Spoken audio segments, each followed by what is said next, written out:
And we are back. Welcome, welcome, welcome to episode number 31 of the Sonic Sphere podcast. This one is called Girls Just Wanna Rock. Oh, yeah. That's right. So we are going to actually bring you a couple different stories from this week in music, of course. This is recorded for Monday, November the 16th, 2020. I am your host, of course, the hostess that raises the mostest, your Platinum Viking. And, of course, we have over here in our old school music history corner, we have Julie, too, joining us. Hey, Julie. How you doing? Great. How's everyone else? Ooh. We are good. And we have special guest tonight, Sarah Nova. Hello, everyone. Hey. And we're going to get right into that, and we're going to dig deeper and figure out what's going on in the world of music today, right? So, Julie, what stories are you going to bring us tonight? Give us a little overview. Well, we just talk a little bit about Leonard Bernstein and the advent of stereo sound and some fun album releases, as well as the first orchestra adapted for radio. Which we're going to actually talk about. I'm going to talk about two different, I think you've got this too, the two different Kiss album releases. Yes, different. So for my Kiss fans, you guys make sure that you log on with us and join us for this tonight, because we're going to talk about all the things that are Kiss, also going all the way up to grunge. We're going to talk about Pearl Jam, of course, Korn. Everybody loves some Korn. We're going to talk about that, of course, for this week in music history. We're going to pause the music for the stories that you guys missed this week, because guess what, guys? Lots going on, right? The world is pretty nuts right now. So what we're going to do is make sure that you're up to date on what's going on within the music community and within the music world. And, of course, there's been a lot of unexpected left turns this whole year.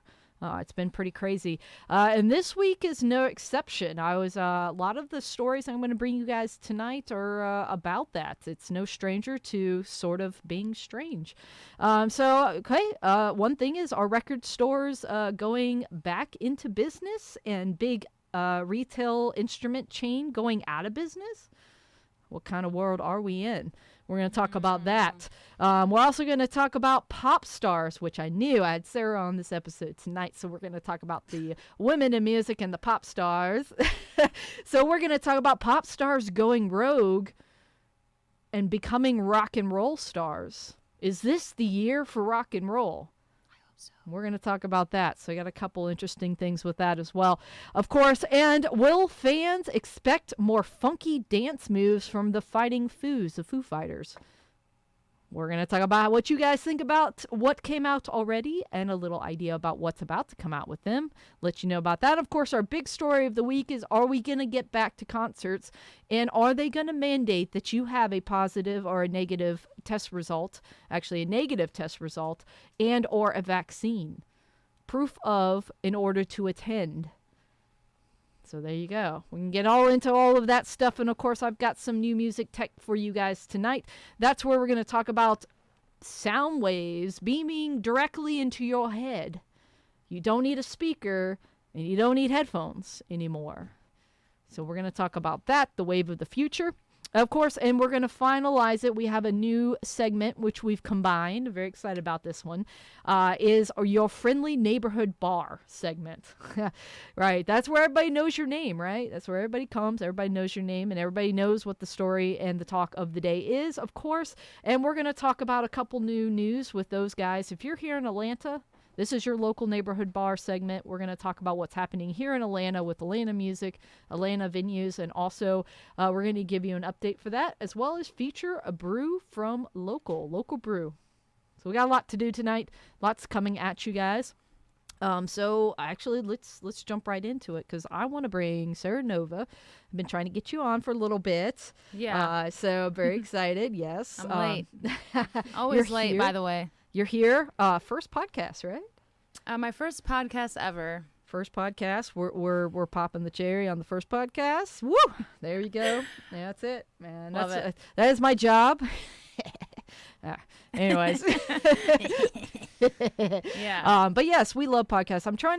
What I'm trying to do is obviously marriage, local music and local musicians, and trying to highlight sort of what's going on here locally with you guys, everybody out there in podcast land, everybody that's out there listening. Thank you guys for so much for joining us, of course.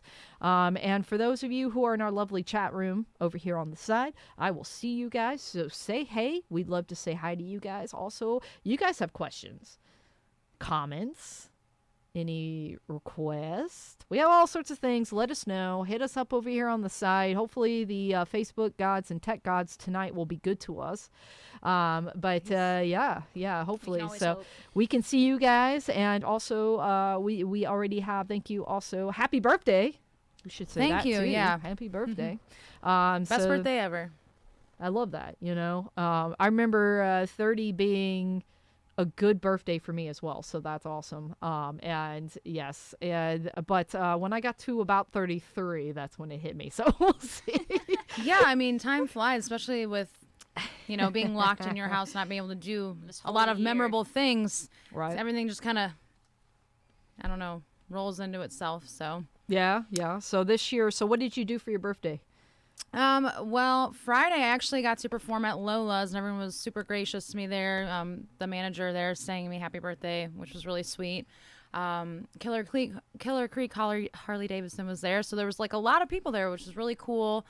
Hunter's family came out. My guitarist, his family came out. It was just really nice to be around people, be around your tribe. That's cool. So did they have like a big outside stage set up for you guys? So Lola's is actually very large. It's like, I don't know, it's like really, there's 2 stories. So we're on the stair stage in Lola's, and it's like you're up here and everyone's kind of down below you. So I actually really like it because like I can't really lock eyes with anyone, which is nice. Okay. And And nobody a can little yell at me and social say, hey, distancing, do right? this song. So they can they're up there or you're up there and they're way down here. Yeah, in It's a my little bit opinion, I social. feel like that's probably one of the best places to go right now because there's a lot of room in that area and great food, great drinks. Shout out. Now, where is that located? It's in Roswell. Okay. Now, Roswell's hopping out there. You guys also, hey, David McPherson, thank you for joining us. And speaking of one of the people that are big, doing a lot of stuff here in Atlanta, and Roswell is popping, man. There's a lot of open mics, a lot of open jams, a lot of stuff. Now, we will talk a little bit later, of course, about losing Gypsy Rose, a music venue out there. That's going to be in our local segment, of course. But yeah, that's awesome. So cool. Well, you know what? I think the best birthdays are being able to play on your birthday. Yeah, no. You know what I mean? It's great. Like that to me is like, I've always tried. My problem is my birthday's on like 4th of July. So it's literally like I'm celebrating my birthday with the country. Pretty sure I sang the Star thing to Spangled share Banner with last too. time you guys played at Joe's for Yep, your birthday. Yep. Yes. So you have to, it's kind of like the people that have the birthday with Christmas. You gotta stuff baby Jesus's birthday in with your birthday and everything else that's going on. So yeah, and on top of it being like boiling hot, if you ever wanted to go out and play here in Georgia in the summer. But yeah, if I had my choice, if I had my Cruders. I always say this stuff wrong. My Crudders.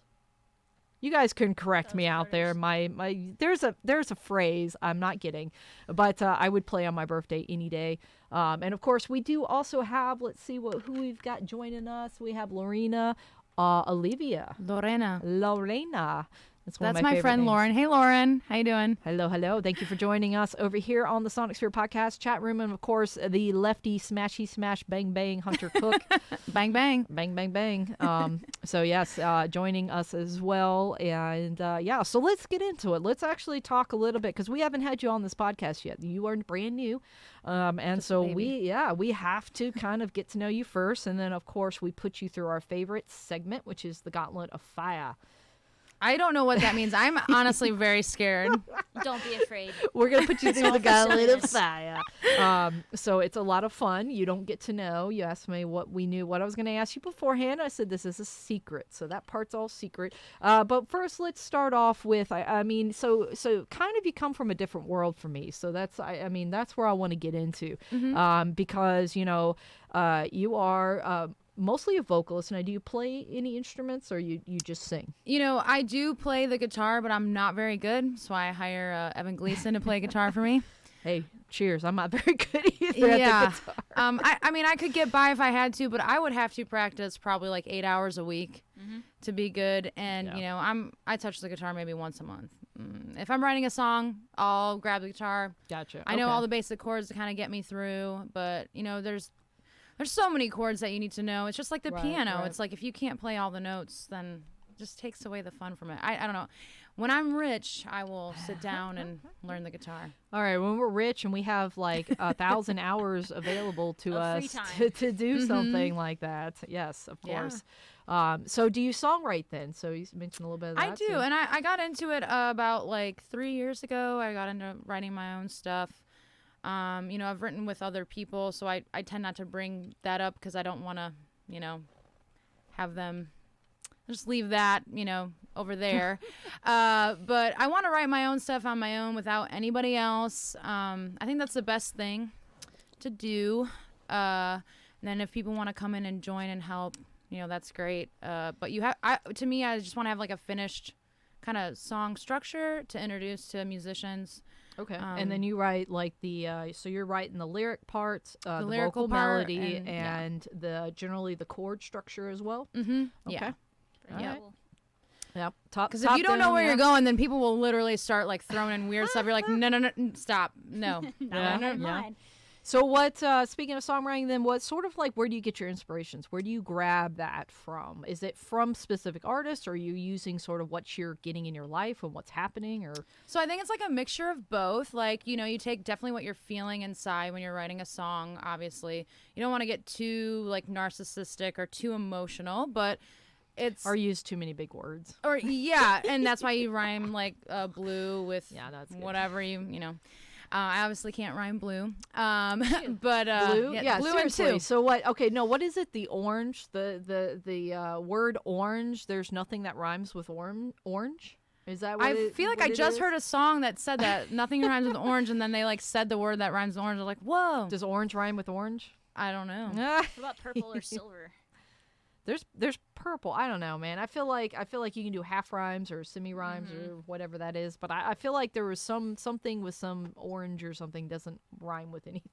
I think that's just something we're taught in elementary to rhyme everything, and that's why you always hear people rhyming. But you don't have to rhyme when you're writing songs. I mean, as long as it sounds good, you know. I think that's really important. But I definitely get inspiration from like Phanagram, Casey Musgraves. Those are like my big, and like any 90s female vocalists, like all the 90s girls were just like rockin' vocalists. All right, let me ask you a question that is contentious for a lot of my listeners. And Courtney Love or hate? I don't know her. I don't know. Really? I honestly don't know any song that she's done. And I don't know if it's because I was sheltered as a child. I love you, Mom and Dad. But like, I was so sheltered. I don't know who she is. Oh man, What Hole? vocalist did influence you then from Yeah. that time period? Do you think? I mean, I feel like Alanis Morissette, Melissa Very strong, Etheridge. yeah. I mean, I had that CD, Jagged Little Pill, when I was like 4 or still got it. 5. Yeah. Who bought me that? I don't know. It was just always there. Spice Girls, you know, you got Spice the pop Girls. divas. Yeah. So speaking of pop, like right now, who are you like? Yeah, this is rocking my boat. So yeah, that's an awkward question because right now, like, I'm not really digging anybody. I love Phanagram right now, and I love Casey Musgraves. It's been my constants for the past like 3 years. I don't really, I get really attached to like certain people, and it's really hard for me to like find someone that I like. I don't know, and maybe I'll hear it on Spotify if I put it on shuffle, and then like another artist will come through on the recommendations. Sure. But I'm really bad about like people. That's all right. and Hey, you music. know what? Well, a lot of people are. That's okay. And real quick, Scotty, Paul, good to see you, Hey, buddy, on Scotty. here. Hey, thank you for joining us. So we've got the whole Riot crew almost here, I think, just about. We got a lot of people, so it's good to see you guys out there. A lot of local Atlanta musicians joining us tonight, and that's Hey, what a guys. lot of it is. And thank you guys for the support. And coming on the podcast, and hopefully Monday nights are a little bit better. We were doing this on Sundays, but I feel like Music Mondays or Metal Mondays or however we're gonna kind of whatever. I like Mondays, so let me know if you guys like Mondays. I think it'll work for Mondays so far. So we might be moving to Mondays next year. I'll let you guys know, of course, and kind of a later release on the podcast half. But I love you guys coming and joining us tonight. And of course, you guys can always participate, like I said, in the Q&A and the Gauntlet of Fire and all this fun stuff that we're going to be doing here. And let us know, man. Let us know what you think. Let us know what you know, because I'm always the troll. Like, I'm always like typing. Yes. So yeah, we've already. I think Hunter's the troll tonight, but that's okay. It's a good thing. He's redheaded. He's a ginger. He's a ginger troll. All right. I love you, Hunter. I love you, Hunter. Alrighty. So let's keep going with some questions. Figure out sort of who are you. So right now, sort of, you've kind of started towards the full time musician route, right? It's kind of before COVID, music was like, I was booked a lot, and then like with COVID, it made me kind of rethink a lot of things as well, because there was like a pause. So it was like, do I really want to be doing this, or do I want to? Because like my end goal is original music. I mean, I think that's like every musician, right? But like I still like respect the cover band game. Like that's, my bread and butter. That's a lot of people's bread and butter for sure. But for me, it was like I was working I was walking dogs, I was working at Petco, and then I was also doing music. And it's like I had no time to do like original stuff, and it was just like draining me. That's very hard. So yeah, and it kind of makes you resent music, because you're like, it's like just another job, But when your passion becomes your job and then you hate your job, that's dangerous. Yeah. I mean, I'm really emotional, so I hate everything. But, I really that is like, I want to share my gift. Like, I want to do what I'm good at. But I also, like, know that I want to accomplish some things, like writing, an EP or something. Like, I think that's, like, every musician's dream. So, now I have all the time. So any plans towards that? You got anything going towards any new music we should be on the lookout for? So, no. I wish I could say yes. But because of the situation right now with COVID, I've had to work a lot. And I actually, I'm still working every day, just not doing music as much, just, supplementing that with other things. Sure. So. And you play, so right now you're playing out a little bit. So you play about once a week, or you kind of like a little? I feel like I'm every other week right now. Week, yeah. And right now kind of doing covers. Yeah, so you're not all really, covers. Yeah, all covers right now. But you guys have been tearing it up, doing some cool little gigs out there. Is there any particular like cover song that you're just like, this is my anthem? This is like, I own this. When I come in and I sing this, you guys are gonna know who I am. What do you just really enjoy performing? I mean, I really love performing Zombie, Neon Moon, in the style of Casey Musgraves. And like, just, I don't know, any strong song. I like Only One by Melissa Etheridge, but that's really hard to sing. That's actually got a lot of stuff to it. People think it's a lot. It's got a lot of chord changes to it. It's actually kind of not as easy as people think to just pull off. I think that and like Strawberry Wine kind of fits in that, where there's actually quite a bit of chord stuff going on and some. Yeah, I actually tried to learn that. I was like, this is hard. Never mind. A little bit more going on. And a couple of those songs is like deceptively easy, hard. Oh, you can't forget about No Doubt. I've recently grew a new appreciation for No Doubt. Like, I mean, they're just super talented. So I'm gonna say with No Doubt, I was like, okay, I like it, but I'm not like a big fan of it. So when I had to learn the bass line for some of these songs, I was like, whoa, boom, mind there's a lot blown. going on. I'm like, wow, that dude is everywhere and like doing his own thing, and hats off. Badass. That's amazing, and I've grown to really love playing No Doubt. But we do get asked to play that a lot. It's like, can you play Spiderwebs or whatever? And I'm like, dude, like I would have to know the full bass line, and you would have to be able to know all the lyrics, and like the guitar player would have to know all the changes. Can you simplify it though? I mean, as a vocalist, just simplify it, okay? No, I'm just kidding. Diva alert. Simplify anything over here. No, I'm sure you could. I think there's a few that are a little bit easier than others, but yeah, no, that is a challenge. I think, and also a lot of people don't quite nail it. I feel like they sing it, but not like nail the attitude. in it. I maybe, love the attitude in it. She's got that, like, you know, innocent female vocal thing going on. But like badass, like I could still like cut your throat in like 2 seconds. Yeah. kind of thing. Like, this I is don't just know. a facade.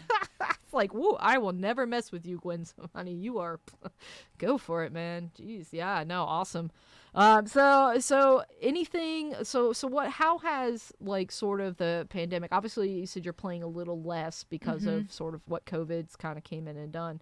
And so, you know, obviously it's something we've never been through. It's a pandemic, completely new. Nobody's been through this. It's definitely lasted a lot longer than we thought. So I remember back in January, we were doing this podcast. I've talked about this, and I was like, we're probably going to be playing full concerts in July. And I'm like, I don't think so, man. I think I don't it's mean going to to be be. yeah. No. I heard Maybe about next year. COVID back in January. I was like, it's going to be like 2022. Actually, 2021, at the fall of 2021 was where I was putting it. And now for the really big stuff, it might even be later. I don't know. So we've got some new developments on that, obviously.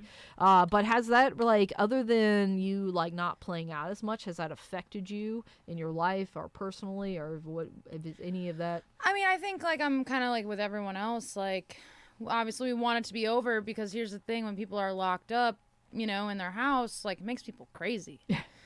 It just, like, we need our concerts That back. is a danger, yes. Yeah. We need to be able to, you know, I mean, we can't obviously do it for health reasons. I totally understand that. But think about all the things I used to do before COVID that you just can't do anymore. And, you know, you kind of grow an appreciation for it. Like, for instance, like shaky knees, like, you know, I don't know, like just, you know, music lineups and stuff, you know, going to concerts. Yeah. I don't know. I miss that. I mean, So- I really do. You need to go to a Fanagram concert, though, when they come back. I was like, gonna say, oh, I've heard and seen some crazy things about them, and I have been wanting to check them out. So that's definitely. So we're gonna have some more news about that a little bit later on. Whether this means that we might actually be seeing full concerts by January, February of next year, and what that's going to take to get there, which we'll have a whole conversation on that, of course. Yeah, so where do you think it's going to go? What's your prediction for where we're going to be in music, let's say by summer or this time next year? I really think, well, no politics, but with the new president, I think things are going to change. Obviously, yeah. Yes, because it's a new person. But I also think people are just kind of over it. Yeah. And they're just going to try to get away with doing concerts however they can, if they have to have a test or whatever, you know. Yeah. And whether those are accurate, I don't know. Yeah. I don't know. I just so like many pray for questions. everyone's health, and like Right. I'm here's my thing is I've been out every single day since the pandemic started. So like I don't know, like if you were to tell me I can't come out of my house, I'd be like, well, then I can't work. So So that's where hard too, because we're still, you know, the entertainment industry and the live music and touring industry, where it's still shut down essentially. I mean, you can go do the local live gigs, but you know, the main stuff is still shut down. So that's been super hard. I thought I saw JoJo at Variety Playhouse. Is that like the JoJo? Yeah, JoJo, I had that listed. Now, I'm not 100% sure Variety Playhouse is completely open or not, if they're doing live. A lot of these are hybrid stuff. So one of the things that I'm seeing a lot of, and what we've actually started to employ here, which is sort of this hybrid idea of where we're going online live, and then distancing or limiting gathering. attendance within the shows themselves around here in Georgia, at least. Not everywhere, but some of the bigger places. I know 37 Main has been killing it with their live streams that they've been doing, and a couple of the bands have kind of started up on that bandwagon too. And of course, that's been going on, and we've been doing this with the podcast, trying to use tech to hopefully be able to continue to share our music, but the tough part is being able to get paid for that. So that's still up for question. So, well, I mean, like, just put wristbands on them, like you're a part of Group 7, you know, and you stay in your group. It Like, was the nobody fan pods. We talked about the fan pods, kind of the same thing, where you would sit with your group that you came in with, and that's your fan pod, and that's separated out, and there's some other restrictions. And Some then venues have had success with that, but of course, yeah, it's less but it's than 10 to the limited size venues. of your crowd. Right, and part of that is, is it really a viable option long term if you're only running at 20%, 30, 35 or whatever percent capacity in your crowd? Is that enough to keep your venue afloat? So there's a lot of stuff going on with that, but I'm just honored and proud and happy that we've been able to use tech now to be able to do this kind of stuff, to continue to keep music alive in some ways, continue to keep doing this, and that there is still live music out there to be had. And then there's also, hopefully, I think, we'll talk a little bit about this next year, in the next segment, which is, what does the vaccine mean, and what does the largest, of course, concert promoter in the world is going to say as far as, is this going to let us get back to it? So if, minus obviously a couple things that we have to do if you're attending. So, we'll get into that, and you guys can also participate in that conversation and let me know more. But let's get back to singing, because I don't get very many vocalists on here. So I do want to, I feel like I get a lot of guitar players, which is nothing against you guitar players. Hey, guitar players, like, oh man. Like, but I envy them, so. But I don't get enough drummers. Hint, hint, Hunter. Or you need to get Hunter on here. You need to get Mr. Hunter and a couple of the drummers that I know I'm going to get on. But let's talk about vocals and stuff. So, did you have any sort of formal training? Did you go through church, or what sort of led you down the path of knowing you wanted to sing? Or I know there's a lot in that question, so unpack it. Yeah, I'm gonna unpack it. So, like, my great grandfather, he's from Puerto Rico. He had a beautiful voice. He never actually sang. Like, I think maybe he did like a little bit of singing professionally, and then I think he stopped. He wasn't alive very long in my life for me to actually get to know him. But he used to sing to me all the time, and he always told me, like, keep singing, you have a beautiful voice, voice. Wow. And so at 3 or 4 years old, I'm singing like Celine Dion, like My Heart Will Go On. And I think that's every little girl's anthem. Yeah, like especially from the 90s. Now it's, Let It Go. Yeah. But Let It Go. Yeah, I can do that too, Which, by the way, I'll have to look it up. I think it's either Hailstorm or I'm going to look this up. But they did a cover of Frozen. That's I awesome. want to see this. I'm about to look that up. But yeah. I think we went down the YouTube rabbit hole of searching like people covering certain songs. Like, the Shallow, what is it? God, the Lady Gaga, she was in a movie with this guy, and the song is Shallows. I'm sure everyone knows what I'm talking about. But and like Bradley Cooper. Yes, and like we just went through the rabbit hole on YouTube of just like heavy metal covers of that, and it's so, I mean, it's great. It's not funny. It's awesome is what it is. Yes. But yeah, like, I started singing at a very young age, and my mom kind of like, she wanted me to be like everything. She wanted me to be a ballerina, be a softball player, be a singer, be good at all this stuff. That's what it was. So real quick, it was Nightwish. I can't believe I messed that up. It was Nightwish singer, their new singer. Yeah, they debut the That's metal a cool cover. band name, Nightwish. Metal I like cover, that. one of my favorite bands of all time. Nightwish. I gotta look it up. Covering, you would love You'll Nightwish. enjoy it. It's symphonic metal. So definitely, the newest singer, she's amazing. They just covered "Let It Go" from Frozen, so go check it out. It's on YouTube, and it's already gotten like it's ungodly amount of views. I know what I'm doing on a break. She's amazing. I mean, "Let It Go" in general is a good song. Whether people want to admit it or not.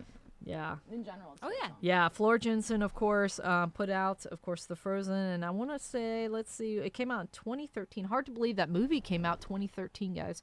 That's crazy. That is but really yeah, weird. who would think metal and Disney will mix? But it often does. I always say a well-written song will translate into an acoustic stripped-down version all the way up into a metal version. That is absolutely I honestly true. believe that. You can hold me to that if you want to or not, guys out there, girls and guys. But I do believe that if you can take one of your songs and strip it down into a solo acoustic thing and then bring it all the way up into To a some death symphony metal even. or a symphonic metal, then I think you have a well-written song. But that's me. All right, sorry, go ahead. No, you're good. You're good. I mean, I was like, I knew it. I was like, oh, I know it. I should not mess love this up. like I like. It's just weird. I just got off on a tangent in my brain. I'm like, I love symphonies. When I was younger, we went to the symphony, and I would fall asleep. And now that I'm older, I'm like, oh, I just love instruments so much. Like just listening to them. I don't know, like I love putting on, like right now it's almost Christmas time. We put on Christmas instrumental. I don't want to hear the words. I just want to hear the music. Yeah, no, I was just playing some Bach earlier, Christmas Bach, some of his overtures right before you guys came. So yeah, no, I'm the same way where it's like I just like the instrumental versions, I think. I think I'm definitely more the instrumentals. So you started young. You kind of like you were doing these sort of ballads and stuff. How did that get from there to where you're at today? Interesting. No, I mean, singing's kind of always been like in my life, like kind of being like, this is who you are. You have to do this, you know. And I've been like, okay, whatever. Like I need to like make money, you know. Like that's what I need to do. But it's like then people be like, people be dragging my shirt down like, you need to actually sing. Stop. Like, what are you doing with your life? And you feel guilty. You're like, okay, I have this talent. People are so like telling you me killed to it do at this. karaoke, and your group of friends are like, why are you not doing this full time? Yeah. yeah, exactly. And just, I mean, that's kind of how it all started. Okay. I mean, and I've written songs with people, like all different kinds of people, and they always end up really good, and they sound good. I wish I could, you know, share them with you all today, but because, you know, legal reasons, you know, I can't. Well, maybe we'll have you sing a little bit of one of them, or something that inspires you. Do you have anything in mind that you might want to? No. Yeah, all in the comments. All in the comments. You guys have to give us a request. Let us know if you want to hear some originals. And also, we've got a couple of maybe Disney. Do you know that one? I know Disney. Oh man! All right, guilty. You gotta let us know. Let us know if you have any requests, of course. But yeah. So how long ago was that? So you've been doing this about 3 years, you said. Oh, well, performing like live, like 1 year, like so. This, okay. I kind of go off of when I met Hunter, which was like in May, and I kind of started singing back in May of 2018. No, 2019. I don't know. It was not like COVID year. Welcome I know that. It was the year before 2020. COVID. Okay. Time has now been distorted. Welcome to 2020, where we don't know what the freak. So maybe it was May of 2019. Yes. When are we? Okay. Yeah, and I went to an open mic with a guitarist, Jesse. About a year and a half ago, then. Okay. Yeah. What was the first song you ever sang out? Without Me by Halsey. Okay. Pretty sure. There you go. We're actually going to talk about Halsey also blurring the line and going from pop into something else. This might be the year for rock and roll, y'all. I mean, I think Halsey would be any song she sings on, and there's rock and roll. I think it sounds awesome. Yeah. I no offense to anybody's music taste, and I don't even know if I should even say it, but the tech stuff, like techno stuff, it just doesn't resonate with me. And I don't know if it's because I'm a '90s baby, but the techno would resonate with you. You're a '90s baby, but no, not I think techno. No, I'm saying the okay. computerized. Everything's just like, you know, like more like I don't the know, trap bass. stuff. Yeah, like the trap. Okay. Everything is trap now. It's a Even little like bit pop newer, music yeah. is trap. It and is. I just it all sounds the same, and you know, I don't know. I'm all about like uniqueness and stuff sounding really good. Like I don't know. So that's my tangent. Myself. Yeah, that's my soapbox. That's my soapbox. So I'm You're just gonna step off it real quick. You're welcome. So where you want this to go? So let's say like we're rounding out the corner. Things are a lot safer as far as the COVID. And if you were like that never even happened, almost. Where do you want to go? Where do you see yourself in like the next year or so? I'm actually considering YouTube. So I want to be able to make money when I'm not working. So, and I know there's a lot of people like me who just like love hearing songs, you know, that you wouldn't necessarily hear at a bar because like obviously like there's like that bar set list that you have to play or kind of play a few songs from there. I want to be able to do my guilty pleasures on YouTube and have all my guilty followers listen. Yeah. And, you know, you can go ahead and steal that idea. It's fine. I mean, I'm not the first one to do it, but So you want to do like covers? I want to like, do sort of like covers. your okay. I want to do things like "Let It Go" and just Halsey and Let it go. No go. Doubt, all the songs that I really enjoy. Let it go. Neon Moon. Okay, well we have Neon Moon. I think maybe it's a request from your friend. Lorena. Yeah, Lorena. We have Neon Moon. Do you want to have a request for that? So Sure. all right. I guess I'll sing Drum roll. acapella. Do-do-do-do. Okay. When the sun goes down on my side of town, and that lonesome feeling comes to my door, and the whole world turns blue. Who would have knew? There you That's go. it? That was That's it? All right. gorgeous. Yes. All right. Oh man. Thank you. Yay. Thank you. I was like, am I going to sing this whole song? 'Cause No, I can do no, it. That was beautiful. That was It's yeah. Just awesome. want to get everybody. You have an amazing voice, and They need to hear it. They need to hear it. So Cheers, y'all. yeah. Cheers out there, guys. Thank you so much again. For yeah. I love our like. Then me No, drink, it's a then habit you at this drink. point. I mean, know, come on. it's- You it's- play in bars long enough, it's a habit. It's literally like, I don't know, I'm watching the screen so I can see all of you guys. I can see your. It's like you drink, then Julie takes a drink, then I take a drink. Then isn't that a song? Is that? I take a drink and you take a Talking drink. about 99 beers on the wall. No, there's. I'm is thinking it? of Tub Thumpin', which I know is Yeah, not yeah, the song. It's like take a drink. It's a country song. It's like you take a drink, she takes a drink. Most country songs are about drinking. Or like I take the whiskey, you take the rye, or something. Okay. I'm thinking of Rain Makes Corn, Corn Makes Whiskey, which is not the song. No. But I obviously don't know the song. All right, you guys, if you know it, you know what I'm talking about. It's like an old 90s country is what I was thinking. But maybe I'm just totally out of my mind because, I make up my own lyrics. So unlike you, I'm not, I'm like, I hate lyrics. I mean, I love them, but I hate them. Oh, I just wanted to segue into something real Yeah. quick. So as far as live music goes, I'm still going to be doing live music. But I find like getting in a cover band that's like more focused, like a 90s cover band. That's what I'm in right now. It's 90210 radio. Okay. And like kind of getting hired on for like private events, like that's kind of what our like goal weddings is. and corporate and Yeah, all that, like and the guy who's running it wants to do like theater stuff. Oh, I don't know what that okay. means because I'm a noob. Okay. But You never know. renting You might out. find yourself on a cruise ship one of these days. Hey, I'll do It's it. not a bad place to find yourself. I mean, No. Yeah. I don't As know. long as I can take a I don't know. helicopter out of there when I'm done. Oh, cruise I get ships seasick. are pretty demanding. But yeah. All right. Okay. So we'll keep anything else on the horizon. What else? Where can people find you? When's your next show? Well, if you're a member of Country Club of the South, you can find me and Evan Gleason doing a I'm acoustic not a member, duo. but I might stalk you online. I'm just kidding. Yeah, that's my next gig on the books. Okay, So cool. it's been really weird. It's been like literally like I'll get requests like the week of to go play at these places, and I'm like, Yeah. I'm It's already super booked. last like, minute. Yeah. So So a no lot of offense it's to anybody that's booking me, but it's like it's hard when it's last minute. So It is, but it's also kind of that's the nature of sort of the music industry right now. I feel like a lot of it's like such and such band can't do it, they don't want to do it, or something came up with them health wise. Oh, yeah, And for now sure. we're calling you. And that drops out, and they end up calling you. I know we've gotten quite a few gigs from that just alone. And then also, I think people are like, well, is the budget there or not? And we don't know. On top of like, are we going to be in a shutdown? Are we not going to be in a shutdown? On top of, can we have X people in here or not have X people in here? I don't know. I Yeah. feel like there's so many. I think and I'm not trying to predict the future, but I'm telling you, they're gonna get a little bit more strict with everything because I mean, obviously anyone can go and access the news right now. Numbers I can are see rising. that happening We too, will but see. if that what it takes We'll to make see. this go away, Yeah. you know what? We'll I want see. to go away.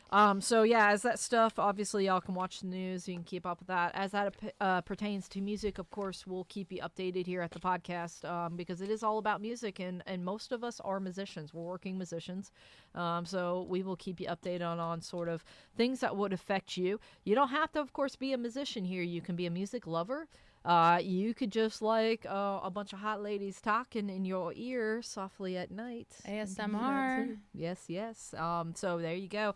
And so yeah, so we are actually at the end of the interview. Anything else you want to share? Anything you want to Are you ready talk for about? these questions? Because we're about to go down the gauntlet of Oh, fire. yeah. Well, I thought you meant we were done. Oh, We're not no. done. No, we You're have not gauntlet of fire leaving. I left. didn't say Oh, that. okay. I was like, see ya. Not so fast. It'd be like the quickest guest ever. Yeah. Where'd she go? Yeah. No. This I'm ready means- for whatever. Okay. Please throw. This means I need we're more. I gonna need put more. you through the gauntlet. So I really want you to kind of say what comes first to your mind. So don't think about it too much. These aren't meant for philosophical thinkings. This is for just getting to know you. I'm very philosophical, by the way. philosophical. I'm probably the most philosophical out of anyone I know. I Well, believe just that. do it and it comes I natural believe to you. that. I'm What, very quiet. That's why you never trust a quiet person. No, you what shouldn't. I'm in so your so yeah, so if you what's sort of your like go-to philosopher? Oh God, that's no. I don't know. No? Like those old people that lived a long time ago. No, Well, I'm I mean, my So go-to technically philosopher. songwriter. There you go. Okay, I was going to say Okay. it does not have to be something from long ago. What they were all like? No offense, they were all doing each other back then. Why would I trust that? What's wrong with that? No, I mean like they're family members. Oh, well. I don't know. When people talk about like the Roman, Grecian stuff, I'm like that. Why do you like that? Oh my God. Okay, well, moving on to our Gauntlet of Fire, we're just gonna bypass all best of that answer. right now because you heard it here on the Sonic Sphere podcast. You heard it here first. You heard it here first. Okay, so if you could have a holiday, any holiday that is not currently in existence, and you could create it, and everybody would celebrate it in the whole world, what would that be? Siberian Husky Day. Aww. Oh, the puppies. So I think cute. everyone needs to know So, a Siberian so Husky. what kind of day would that be? What celebrations would we do? We just basically like all meet and put Huskies on a sled, like, and just Just like have a dog appreciation day. a dog. So- yeah, okay. but only Huskies. So, I'm so we sorry. would put them on Yeah. a sled in the middle of the desert, so they have to try to. Not the desert. No, it would like just like go and like talk to your local husky. Like Aw. I mean, huskies are very friendly dogs, and if you have like a dog fear, a husky's probably your best bet because like they're not aggressive for the most part unless they've had a traumatizing past. But yeah, just huskies are amazing. It's an amazing breed. They're not the most obedient dogs, but they are probably the most sociable and interesting dogs. Story. So from all that. Oh, That puppies. is. I mean, you said first thing that comes The to your puppies. mind. Yep, first thing that comes to your mind. So it would be spend your day with your husky day. Yeah, with any husky. Any husky. With Or if your you don't local have husky. one, or go a find stuffed one. husky. Yeah, go find one. Or a stuffed husky. Yeah, Can I do that? that's fine. like a- You don't like dogs. Dog I fear? actually no, I like dogs. They're just too much work. They really are. No, I mean like I mean, my world that's- revolves around my dogs, so I get it. They're just too much work. I mean, I don't know. That's where I'm at too. I've had several dogs, but they're so much work. And yeah, my all-time my dream breed though would be a greyhound. I love the greyhounds. They are sweet. That's really kind of if I get one next. They are that really would good be- dogs. A great temperament. Yeah, and they don't really bark, which I like, and they're quiet and yeah. So and they don't shed a lot, And which they're very chill. with my They really just wanna allergies is chill. great. So all right, cool. Well, I have not had that response yet, so I love it. Pretty Okay, good. there you go. All right, so if you could have a cooking lesson with a celebrity or a musician, who would it be? Chef Ramsay, Gordon Ramsay. Come on, I think everybody says that. I was feel gonna like- say that's two for Gordon Ramsay. Yeah. Yeah. Yeah, I mean, there like you he go. knows his Yeah. stuff. I don't know. It's And all he's right. not gonna lie to you. Like to be like, you suck. Stop sucking so bad. So you're like, so our last guest, Ileana Lewis was just on here. She said, he could just yell at me and it would be the best thing ever. Yeah. Just Like, I'm just yell gonna at hire me. him to yell What at you me. need to do is suck fine. less. It's cool. I learned something, but I get yelled at. I mean, it's amazing. I mean, Sorry, I'm messing with this mic. I feel That's like it's all right. falling it is falling. You a little can- bit yeah. every 5 seconds. So we're just gonna fix this real quick. There we Mic go. equipment stands. So yeah, so ridiculously enough, so I have to get another stand like what I have, but they're like $200. Like you didn't think a stand would be $200, but yeah. No, yeah, I haven't had to buy any of my gear. It's ridiculous. It's just been gifted to me. Hashtag musician life. Enjoy right it there. while you can. Yeah. Yeah. Yeah. So and thank you very much also to Lene who hooked us up with this other 50 SM7B. Oh, thanks, Lene. Yeah, that's over here that Sarah's using. good. So now we have 2 for the podcast. And cheers. I was gonna say. Yeah, it's like, hey, we're we're all all taking. come There you on. go. Everybody out there, you guys too. Cheers, everybody. It's Monday, you know. It is Monday. Actually, you know what? Here's another thing I like to ask. Is Monday like your least favorite day, or do you not mind it, or is it your favorite? You know, day? I think it depends on what your work week is like. If you work 5 days a week, then Monday's probably your least favorite. But if you're like me and you kind of are all over the place, it's like, it's like just another I have day. one day off randomly. Oh no, what do I do today? right. You know? Oh, So- I love Mondays. I don't know. I think I'm weird. I've come to realize that Mondays are my friends, which is weird, because it's Moon Yeah. Day. I've always just thought that every day is what It's you a make day it. celebrating the moon. It doesn't in our matter what week. day it is. It's what you want to make out of it.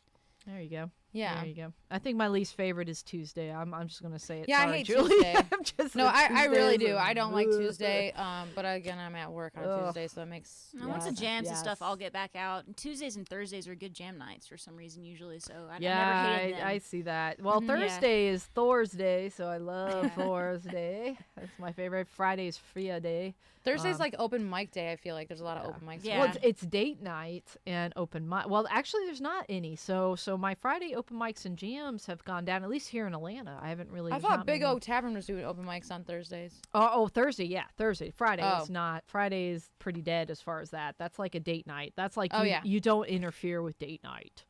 Oh, okay. Sorry. So no, nothing on Friday.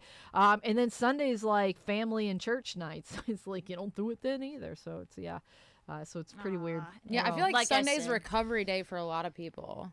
Sunday was like my go day. It was almost like my Thursday actually, kind of how my week stacked up. So now moving this obviously to Monday, I feel a little better. It's a good night. I love Mondays. Good energy, at least for me, because I am a child of the moon. I'm a moon child. So this is a good night for me. You're a water sign. I am water as well. I'm a little crabby sometimes. I feel like water signs are the most eclectic of all the signs. in She's my a crab. opinion. I'm a fish. Got 2 water signs here. We got Mhm. fire, right? Hunter is a Virgo. I'm a Scorpio, which is a Yeah. water sign, believe it or Oh not. yeah. I'm Oh shoot. feisty. Oh, it's water night tonight. The deepest of the water We are signs. the nymphs of the waters tonight. I love it. I love it. Yeah, no, definitely more intuitive sometimes. I don't know. I it's used to read interesting. tarot cards. Not gonna Ah, lie. There you go. Well, let's keep finding out more about weird, strange, crazy things. So, if you were to hire a band to come to your barbecue party, they can be alive or dead. Who would you Black hire? Keys. Black Keys. So Cool somebody answer. that's still around. I was gonna say, if you had somebody that was dead, would you be okay with their zombies? They'd probably smell really bad, and we're having a barbecue, so you have to think about that. You know. So probably not, but Black Keys are still around and still playing. So yes, awesome. All right, so that's a new question that I just put in. Which It's a I great like. question. It's a good one. All right, so so speaking of celebrity or musician deaths, so is there anything in the last sort of 2 years that really affected you? For deaths? No. Sorry. I don't. I think I'm too young right now to like be affected by any of the deaths that have happened recently. I know it probably affected my mom because she loves Prince, and maybe my brother for Van Halen. I don't know. I don't know a lot about it. Yeah. Yeah. Yep. All right. So if you could still credit for any great piece of art or a song or a book, Oh man, it's so hard. My brain doesn't work this fast. what would you still credit for? First thing that pops into your head. Fine. Golden Hour by Casey Musgraves. All right. That whole album, I want all of it. I want credit. I want to do the tour. I want to wear the outfits. You want it all. Okay. Yeah. I want it all. Woo! Awesome. I love it. All right. So, what mythical creature, if it could exist in the world, would exist to make it a better place, what would you choose? A unicorn. So are you like a unipeg, because I like the Pegasus and I like the unicorn. I want them to be together. Yes, and I'm pretty sure it's called a unipeg. Correct me if I'm well, wrong. It is now. You guys out there, if you know, I don't know. I'm not sure. The horn and the wings. The horn and the wings. You get it all, right? So why would that be? Why do you think that's going to be make it a better world? Well, if you think of it this way, horses only exist in ranches, and they've got fences. They can't really travel to you. And then you've got wild horses, in the Great Plains out there in the United States.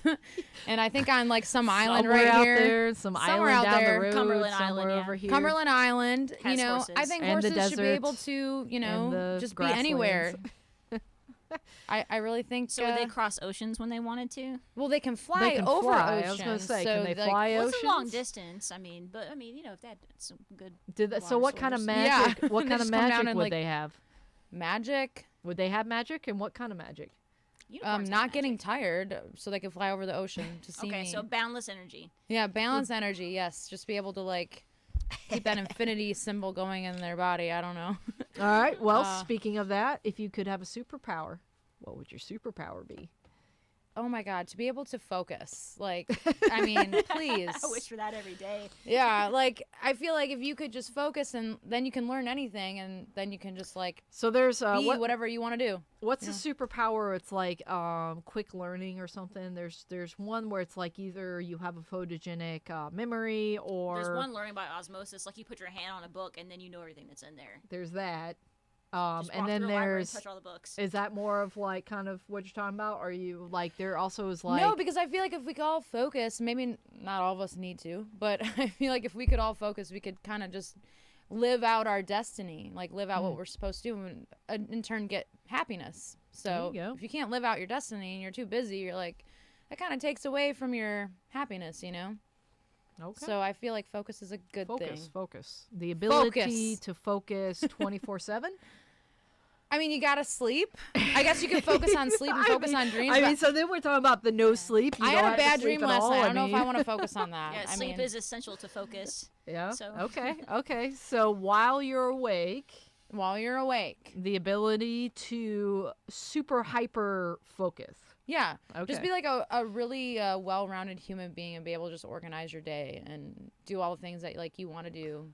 Some people Yeah. say that's not fun, but I'm with you though. If I could focus more, I think if we could all focus more, we I would might do it every other day. might be in a better spot. Awesome. Oh well, we've not had that one, so that's cool. We usually get invisibility or flying, so Or Wolverine. or mass interesting. healing. So that's cool. All right. So if you were arrested without explanation, what would your friends and family think you had been arrested for? Oh my God, that's not a fair question. It is the gauntlet of fire. They would supposed to be already fair. have preconceived ideas of why I got arrested. I don't know. I can't talk about it. Unknown District 7. Probably just being crazy, being a crazy bitch. So streaking in public. No, probably No? something a little bit more Drunk and a bar disorderly. rogue. What's the drunk and disorderly or the behave? Probably fighting with someone. A bar honestly. fight, maybe. A bar I mean, fight? I used to do Muay Thai, so it's kind of breaking probably some dude's arm. twisting some dude's arm. Watch out, guys! Watch out! She will take you Ouch. out. Nah. I'm really a sweetheart. You really gotta push me over the edge before I get to that point. So No, don't do it though. don't do it. I'm a Scorpio. Don't I mean, do it, any man. Scorpio will say the same thing. Exactly. Don't do it. Don't trust that. Just don't do it. All right. All right. So this is the new question. I've not asked anybody, which I love to put in here. So I came across this term called a rat licker. And of course, if you guys know who I am, I have pet rats. Mm-hmm. And I love rats. What do you think the definition of a rat licker is? If you had to come up with the definition on the fly, what do you think a rat licker is? You guys can do it as well out there in the chat room if you have Like any a ideas. ass kisser. Okay.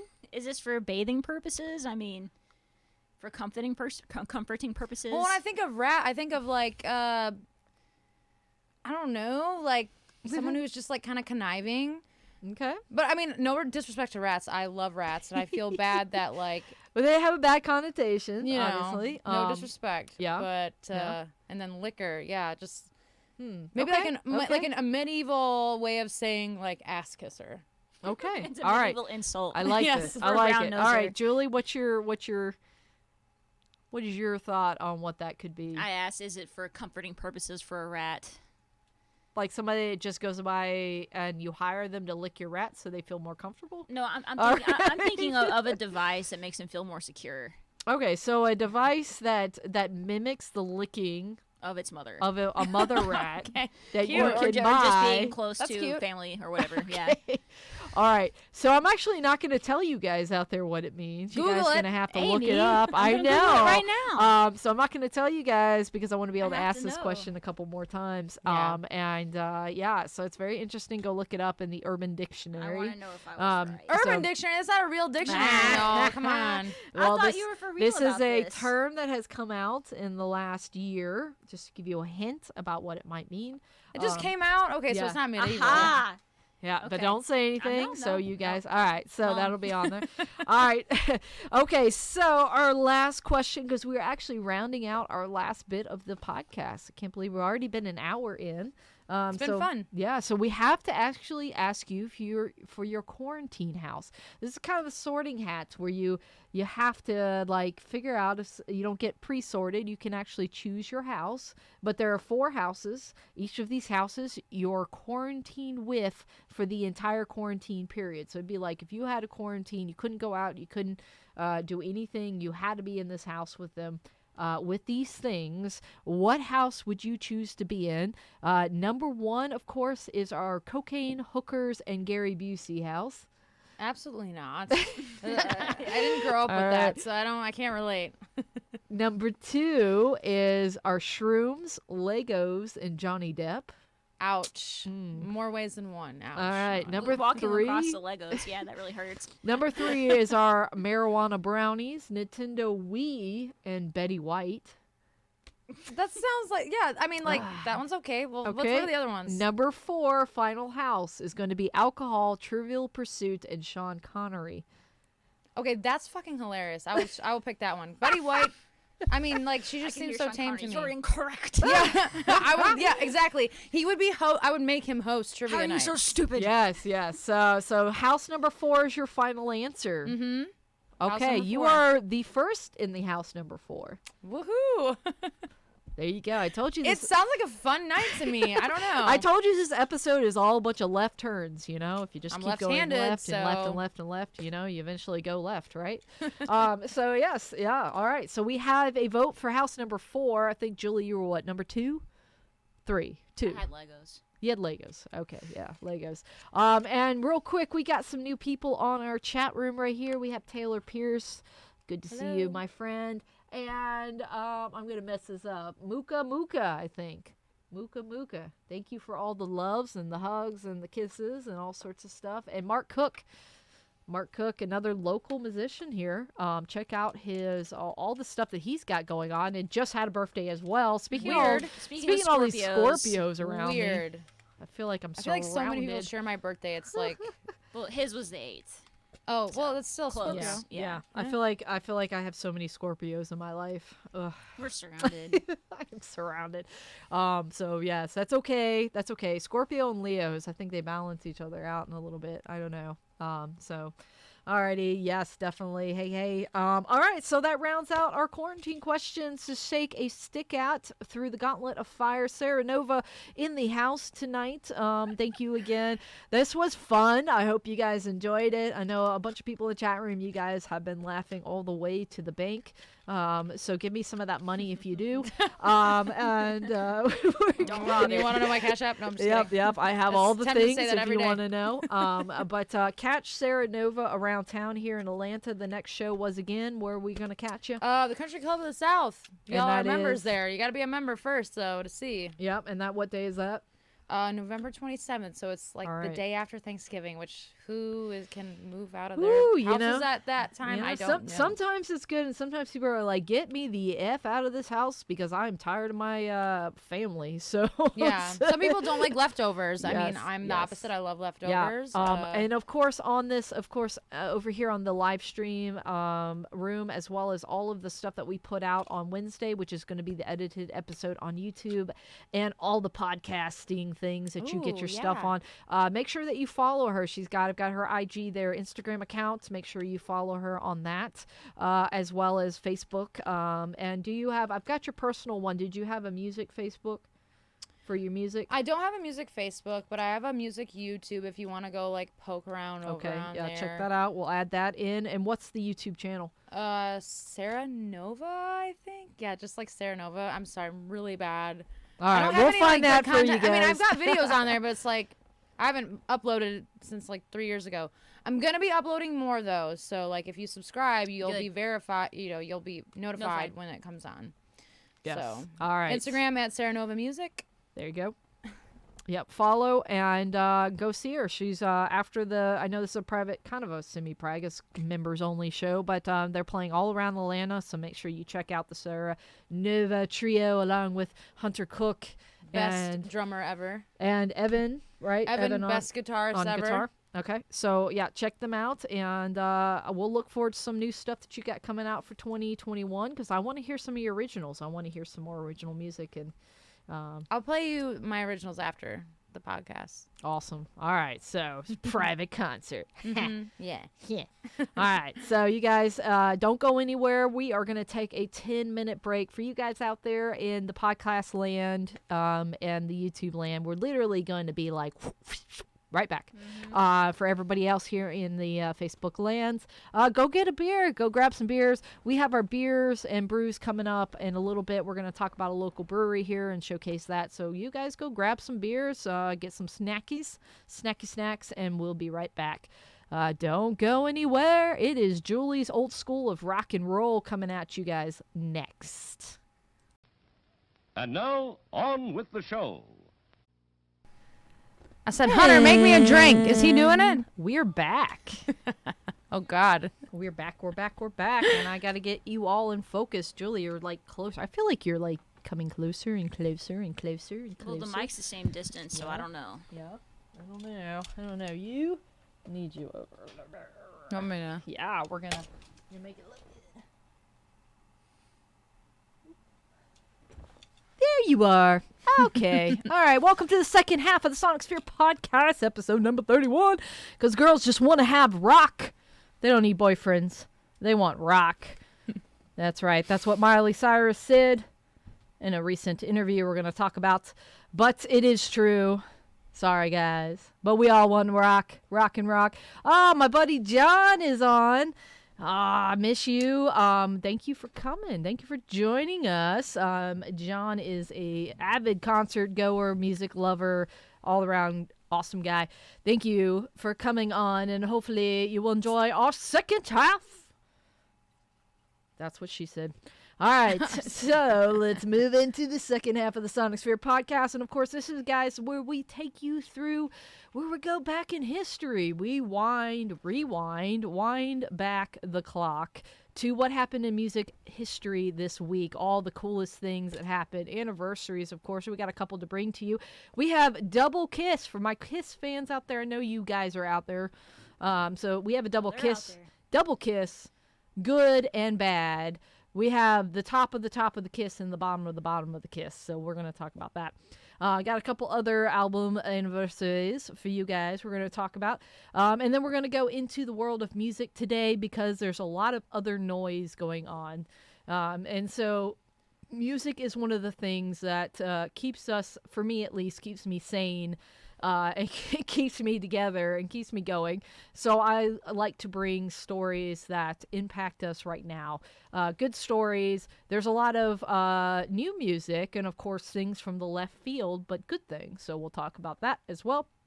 Oh, my goodness. Is this rock star Lene Del Luce on the podcast? What's up? So my Lene is my partner in crime. So yeah, it's good to see you. Thank you for joining us, man. I love this. It's all the local people. I love all my friends on here. And of course, this is all about music. This is about the local community here in Atlanta. We have a good one. And so it's so good to see all of these rock stars on here. And of course, like I said, you guys can participate. Let me know if you guys have a little bit of trivia or knowledge in any of these. Yes. So let us know, because we all have these bastions of knowledge and experience and interest that are different, and that's what it means. And of course, at the very end, we have two new well, one is not new, but one is basically transmitting sound waves directly to your ear. This is for my music tech people out here. We're going to go into the future and ride the waves of the future, where we don't need speakers or your headphones anymore. Those are obsolete. 3D technology lets us beam these directly into our brains. So we'll talk about that, of course.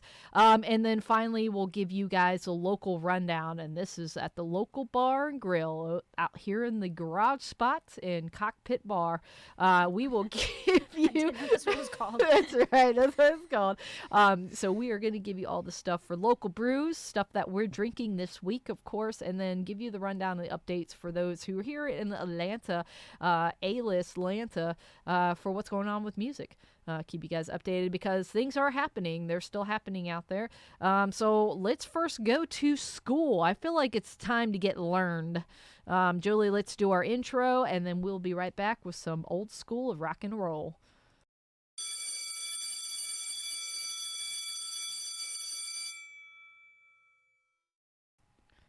Julie! All right, you what you ready? got? Yes, let's rock and roll here. What you got? All right, we get to go back to 1937 because that was when NBC president David Sarnoff formed the first orchestra specifically for radio. The first orchestra for radio. For broadcasting, yes. Okay. The conductor for its first 17 years was the very much accomplished Arturo Toscanini, and that orchestra stayed together until 1954 when it was disbanded. So a pretty long run there from 37 to 54. There you are. All weekly. I lost you for a second visually. All weekly radio Keep performances. going. Hi, guys. Sorry. For you guys visually watching our ridiculous shenanigans going on here. We got a pile of Julie books fell holding off up the camera. books over here. Okay. Yeah. All right, Or Julie. I hit the books is what I did. Keep going. 1940, the first commercial motion picture to be exhibited with stereophonic sound was presented. Do you want to take a stab at what it might have been? What was it? Stereophonic The sound? first movie in stereo was released. I in won't say 1940. it was a horror movie because those No, are no. Okay. Take another stab. Gone with the Wind. Was that around then? No No? way. No. Okay. I mean, I was gonna say like It was, but Wizard no. of Oz. Okay. Well, it was Disney. Okay. Disney in 1940. Yeah, Oh, was it the mouse with the What little the- steamship? it was Fantasia. Oh, it was Fantasia. wow. Oh man, Fantasia, I didn't first, know that. First ones to Jeez. do it. Now it didn't become standard until the 50s. There was just like a lot of kinks okay. to work out, but Disney did it first, and they did it first with Fantasia. Interesting. And look at them now. Yeah. Of course, stereophonic sound that we always call stereo is the reproduction of sound using two or more independent audio channels from different points. So mono would be directly in front of you, like you're looking at a screen. That's where the sound originated from. They were the first to, like we're used to hearing sound now. And I bet people thought it was revolutionary and the devil's work. Revolutionary, at least, yes, absolutely. It was wildly popular, and everybody jumped on it to try and copy it. Yeah. They had a specific copyright for it. They called it Fantasound, of course. Oh, I didn't know that. They It had used actually separate done film for containing for optical soundtracks. And 3 of the tracks were used to carry the left, center, right, and audio, like we're used to, 3 points. Mm-hmm. While the 4th track carried 3 tones, which individually controlled the volume level of the other 3 independent channels. So that's how they made their stereo sound for this film the first time. Oh. So sound processes like this didn't get copied very I feel well like until I the feel like mid-50s. too. They in the '60s, some of the recording was kind of set up where there were the 3 mics, sort of idea to record and that way. dedicated to it. Yep. Yeah. Okay. So I didn't know until I was looking at this that went back to the 40s. I really did thought not it either. came on in the 50s with Didn't either. some of the horror films, like you were saying. But Disney did it first. Mickey Mouse has grown out of a cow. Watch out. 1943 marks the date that Leonard Bernstein made his debut with the New York Philharmonic. He stepped onto the stage because Bruno Walter, their resident conductor, was very, very sick. This was a big deal because he was only 25 years old at the time. Wow. And just to celebrate Leonard Bernstein for a little bit, because he's really a figure you should look into if you care about people that were just absolutely essential to our modern American music, film, dance, pretty much everything. Okay. He was a quintessential New Yorker, and probably one of the most important musicians, I would argue, of the 20th century. He was All right. Argue. I will because he was a conductor, a pianist, a composer, a writer, a teacher, and a choreographer, all in one. Oh, man, we should have debates on here. By the time he was 40, that goes so well. he became one of the youngest and the first American-born music directors for the New York Philharmonic. He is why we have the West Side Story. He's why we have Peter Pan. Okay. He's why we have so many things. By the time his career was done, he had more than 400 Carnegie Hall appearances. His range of musical talent was classical, jazz, 60s pop, rock. But he also was just an extraordinary communicator, a good writer, and he was just very enthusiastic about the arts, and became a philanthropist later in his career, donating so much of his money to educational programs in New York for children getting into the arts at a time when there wasn't really funding for that. And we're back in that, right? In this day and age. Yeah, anybody want to fund those Yeah, so programs? if anybody wants to be a need some more philanthropist, of I don't those. have the cash, We but need if some some more of of you those. guys do. Yeah. His love for life and people, and especially, of course, music in every form that it existed in, combined with his charisma and almost an inexhaustible supply of energy, Oh, there you made go. him that philanthropist that he was. And I'll just quit talking about it with a couple of my favorite quotes from Leonard Bernstein. My first, to achieve great things, two things are needed: a plan and not quite enough time. Yeah. That's how I feel. Yeah. I like that because it's like, the Under pressure a little under bit. pressure, right? The lack of time is the mother of all invention. I know there's another type phrase to that, but it's kind of Necessity is the mother of invention, but also being a little pressed for time. right. makes you That's work kind of with- what I was Yeah. going for. Yeah. You get it, yeah. Second that I really love from him, this will be our reply to violence: to make music more intensely, more beautifully, and more devotedly than ever before. I like that one. He was very much about whatever hurt, whatever problem you saw in the world, meet it with compassion and meet it with art, meet it with something beautiful. Yeah.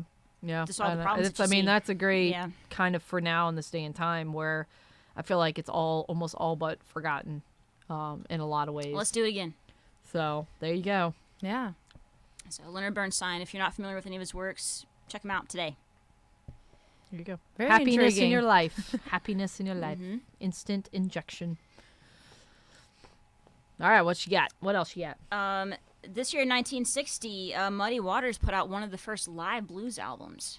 And a lot of people followed suit after he did this because it was very successful for him. It was a very quality album called At Newport because it was made at the Newport Jazz Festival in Rhode Island. Wow. And yeah, it it's interesting to inspired- think most people don't think blues came out of Rhode Island. Well, it didn't come out of Rhode Island, but there was a big blues festival there. But I Right. mean, blues is American. That's what people forget a lot. yeah. They think that, it's the Delta blues, it's down in Mississippi. No, right. the Chicago Right. blues. That's what I mean. Like Yeah. it's a little bit more than just what we think of a lot of the Delta blues stuff. I Yeah. mean, yes, that Blues was a is big, American music more big than part, anything. but yeah, it was everywhere. So, talking about the blues in America, in 1964, Decca Records released the Rolling Stones' cover of Little Red Rooster. Decker. Now, that was Decker. originally written by Willie Dixon Yeah. and Yep. performed by Howlin' Wolf and Sam Cooke. And that single was originally recorded, of course, at Chess Records, where a lot of that stuff was done in Chicago. But it was #1 hit in the UK, and it was the only time a blues song ever hit #1 in the UK. Huh. Happens all the time in America, but didn't usually cross the pond. But of course, it was the Stones. That's how that made that happen. Right. It was the Stones. I was gonna say. Yeah. Yeah. The Stones' manager, Oldham, wanted them to record this in order to keep their image as a tough, naughty band. They didn't want them to get mixed in with... Naughty band. Would you love to be You known bad as boys. the naughty band? Well, they were trying to the brand bad them as basically not the Beatles, who are these polished, pretty boys, and, you know... I thought the Beatles were pretty bad for their time. The Rolling Stones were more bad. Yeah, I was gonna say they're Yeah. supposed to be like this whole. They were always on dichotomy. camera drinking, They were like, smoking, wow, the getting into Beatles like fights. got Yeah. away with being kind of naughty. We should be even more naughty. But they wanted that rough image It's kind of that the Beatles were a bit more squeaky clean. And so they wanted to do this down and dirty blues music to show like, well, hey, the like Beatles they're not a wore pop like band. like Yeah. suits and stuff, and they kind of had this polished look, when they would go on and That's play. true. So a little bit different, Yeah. but and also like a lot of the stuff was super polished with the Beatles. But it's interesting. But I have to say I have to add that to my resume.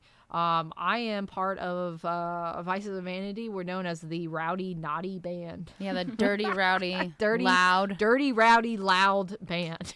great Put entertainers. that on there. All right. And their previous singles in the UK had been things like It's All Over Now, Not Fade Away, and I Want to Be Your Man. So they were kind of needing something like this, and they were, of course, influenced by the blues, and so this is why they picked this song. And it actually was a good career move for them in a lot of ways. And recording the Raw Blues number was for their reputation, basically, by this time. And it wasn't issued as a single in the U.S. The Rolling Stones were just starting to make their mark, though. This was really for their UK audience. And the more radio-friendly Heart of Stone was issued at the same time in America instead. Naughty band's my favorite. Yeah. Sorry, John's like naughty band's my favorite. Naughty we band. did. We're gonna be a naughty band. So I about don't know. That just yeah. cracked me up. It would be known as the naughty band. All right, keep going. about the decision to record the song, Keith Richards said in a BBC 4 interview pretty recently, actually, about 2002, in comparison to when this was done. We must have been wearing brass balls that day. Something he would say. She got big balls. When He's we got big decided to balls. put that out as a single, I think we just thought it was our job to pay back, to give a little bit of what they had given us. They've given us the music and the friendships, and let's stand up, be men, and give them the blues. And went to number one. Okay. And Howlin' Wolf didn't mind it at all. It was maybe a moment of bravado in retrospect, but it worked. You're right. We have been blessed by the music that we listen to, and let's see if we can actually spin it back around and make the American white kids listen to Little Red Rooster. You had it all the time, pal, you just didn't listen. Yeah. That's what he said. Yeah, that's interesting. Yeah. Kind of breaking down the boundaries, in a lot of ways where, it's, that's interesting. All right. So moving right along, to remember when some albums were put out, this week in 1970, the Velvet Underground came out with Loaded. Velvet Underground. 1973, Billy Joel released Piano Man. Ah. 1976, Kiss released 76. Rock and Roll Over, which went platinum just shortly later. Didn't even take 3 months. And I would say it was probably released in the peak of their popularity, wouldn't you? Yeah, where yeah, they really definitely. couldn't do anything wrong, because think Yeah. of the pyrotechnics and the costumes and everything, and like Well- this tour really set the standard. Right. That was high. They had just put, of course, out the 1976 their Destroyer album, which was, of Earlier course, that year. yeah, they had put out. Of course, that one contained if you guys remember, one of the ballad Beth. Which was huge, which by the way is my middle name, which is interesting. And it was basically their most successful single, it basically came down to the sort of this decision in their career whether to continue to seek sort of this approval that they must play these certain songs because of the fans or the album or the studio kind of demand or the album record company demanded it, or whether they could, kind of shake it up and return to this grittier sort of rock and roll of the fan base that they had started with, this original formula, and return to sort of those first 3 albums they had put out, which was a little bit more different, which is Rock and Roll All Over, which kind of gives it the whole name of the rock and roll. Obviously, they weighed their options and they went in and returned back to those roots, which is where we get the name, of course. And it was a peak at the popularity. And it worked. And they kind of capitalized on their merchandise at this time. So this is like, you want to talk about a well-oiled machine with merchandise. This was the blowing up of the Kiss Army, and too. where and where they're starting to make a lot of money in the merchandising side of things. I mean, they are quintessentially the kings and the forebears of sort of how to make money off of merch. I mean, literally, like it's I think crazy. any artist, if They you're had that performing, image you should have locked and merch. loaded. Yeah, but we do now, but it wasn't Like always. Sonosphere podcast should have like coffee we mugs. should. Yeah. We should. Well, this was back in 1976, and no one had thought about Yeah, that we before. Like, hadn't well, really it's about done the it. music. We sell records. No, you sell everything. Is what yeah. Kiss said. So yeah, basically, and they That's smart. Yeah, I mean, so exactly. as a YouTube person that likes to watch YouTube, they all Sell have it. merch. Like, Yep. even if you're like, oh, that's so stupid, but like people buy it. whether they people think buy it's it stupid or and they not. support, and that's if how it you can, supports your art- especially Yeah. now in this day and time when we can't really do the live concerts. So a lot of these bands are doing online merch sales, and that's how they're supporting The themselves. best thing you can do is buy something from a local, whatever it is, whether it's a local business, local artist. Like that is the Absolutely. best thing you can do right now. And local restaurants as well. Like Yeah. getting food from them. But anyways, Exactly. Tangent. As well as they also brought up the whole pyrotechnic concerts. That's kind of when they started. So everybody should have a pyrotechnic concert, of course. But yeah, so they kind of started that, and it kind of upped what they could do on stage. So this was a big deal for them, for this album that came out. And of course, we are also going to talk about another album that came out. That was 39 years, the same week, 39 years later. In 1981, Music from the Elder, which was not as successful. They tried some different things. This was also the last album to really feature Ace Frehley until he entered back in 1996. Yeah. But he was also, I think, not too ecstatic about his lessened role in the yeah, album. he actually was like Yeah. he left the studio many times on purpose. Very frustrated about sort of the direction that this album was going. That this wasn't their quintessential normal sort of rock and roll album. Yeah, so a lot of people, of course, consider this like one of the biggest like failures of Kiss albums. If you rank them, it's very interesting. But kind of, again, we've talked about this before with Metallica too. Kind of put out, Lulu last week, and it was like, well, what is this? Whatever. It's kind of like in hindsight, kind of looking back at these albums in a lot of ways, it was something that either kind of needed to happen to get to the next step or the development of the artist, or it just like something that in later times, and as we kind of say, okay, step back and be like, well, yeah, it's not exactly what they've been doing, that we can respect it and see it in a different light. So that's been very interesting that it's 39 years later. We're looking at this album, of course. And they also had lost their drummer at this, Peter Criss, who had left 2 months before they had And even so started tracking none of those this. recordings contain Peter Criss. Yeah, so, and of course, they kind of wanted, it's interesting because they were wanting to make this big, sort of bold, larger-than-life statement following up the sort of, they had done the Unmasked album, and they wanted to kind of come back with this big commercial statement, and this was it. And it built to the Wasn't the statement that bewilderment people really of the wanted. fans and the record Yeah. company. So they kind of wanted to do this concept album. It was very interesting. So they had ill-advisedly started to kind of craft what they consider their version of The Wall. Very similar to sort of what Pink Floyd was The doing. story was about a boy. Yep, and it was about a boy. And you guys all know the story of that. But interestingly enough, they actually brought it to their record company at the time. This was Casablanca And Records. they said, And literally were like, look what we've done. This is amazing. There's a whole concept album. There's a story here. This is going to be like the next whatever. and they're like, why did you do And this? literally everybody in the room, like, allegedly just looked at them with complete blank faces and bewilderment. Flabbergasted. Maybe go to your family first before you go to the record company. I don't know. Some trusted so very advisors. interesting. Yeah, Imagine need being some- imagine being a fly in that boardroom. So it's interesting. So yeah, and they even had, when they insisted that the fans would eventually get it, and the company put it out, the record company put it out, and yeah, it only debuted at 75 on the Billboard, number 75 And didn't climb. on the billboards. Yeah. Okay, well, I'm gonna have to listen to it, and then I will go home and judge. Yeah, and see. yeah. So it's No, very It could be Definitely really always make good. your It own could just be the judgments. time. That's what I'm saying. Yeah. It's time. We're kind of looking at it in a different Yeah. light in a lot of ways. But it did. It kind of faded into obscurity. And it's hitting it. Basically, you could find it a lot of times in, of course, those discount bins. So very interesting.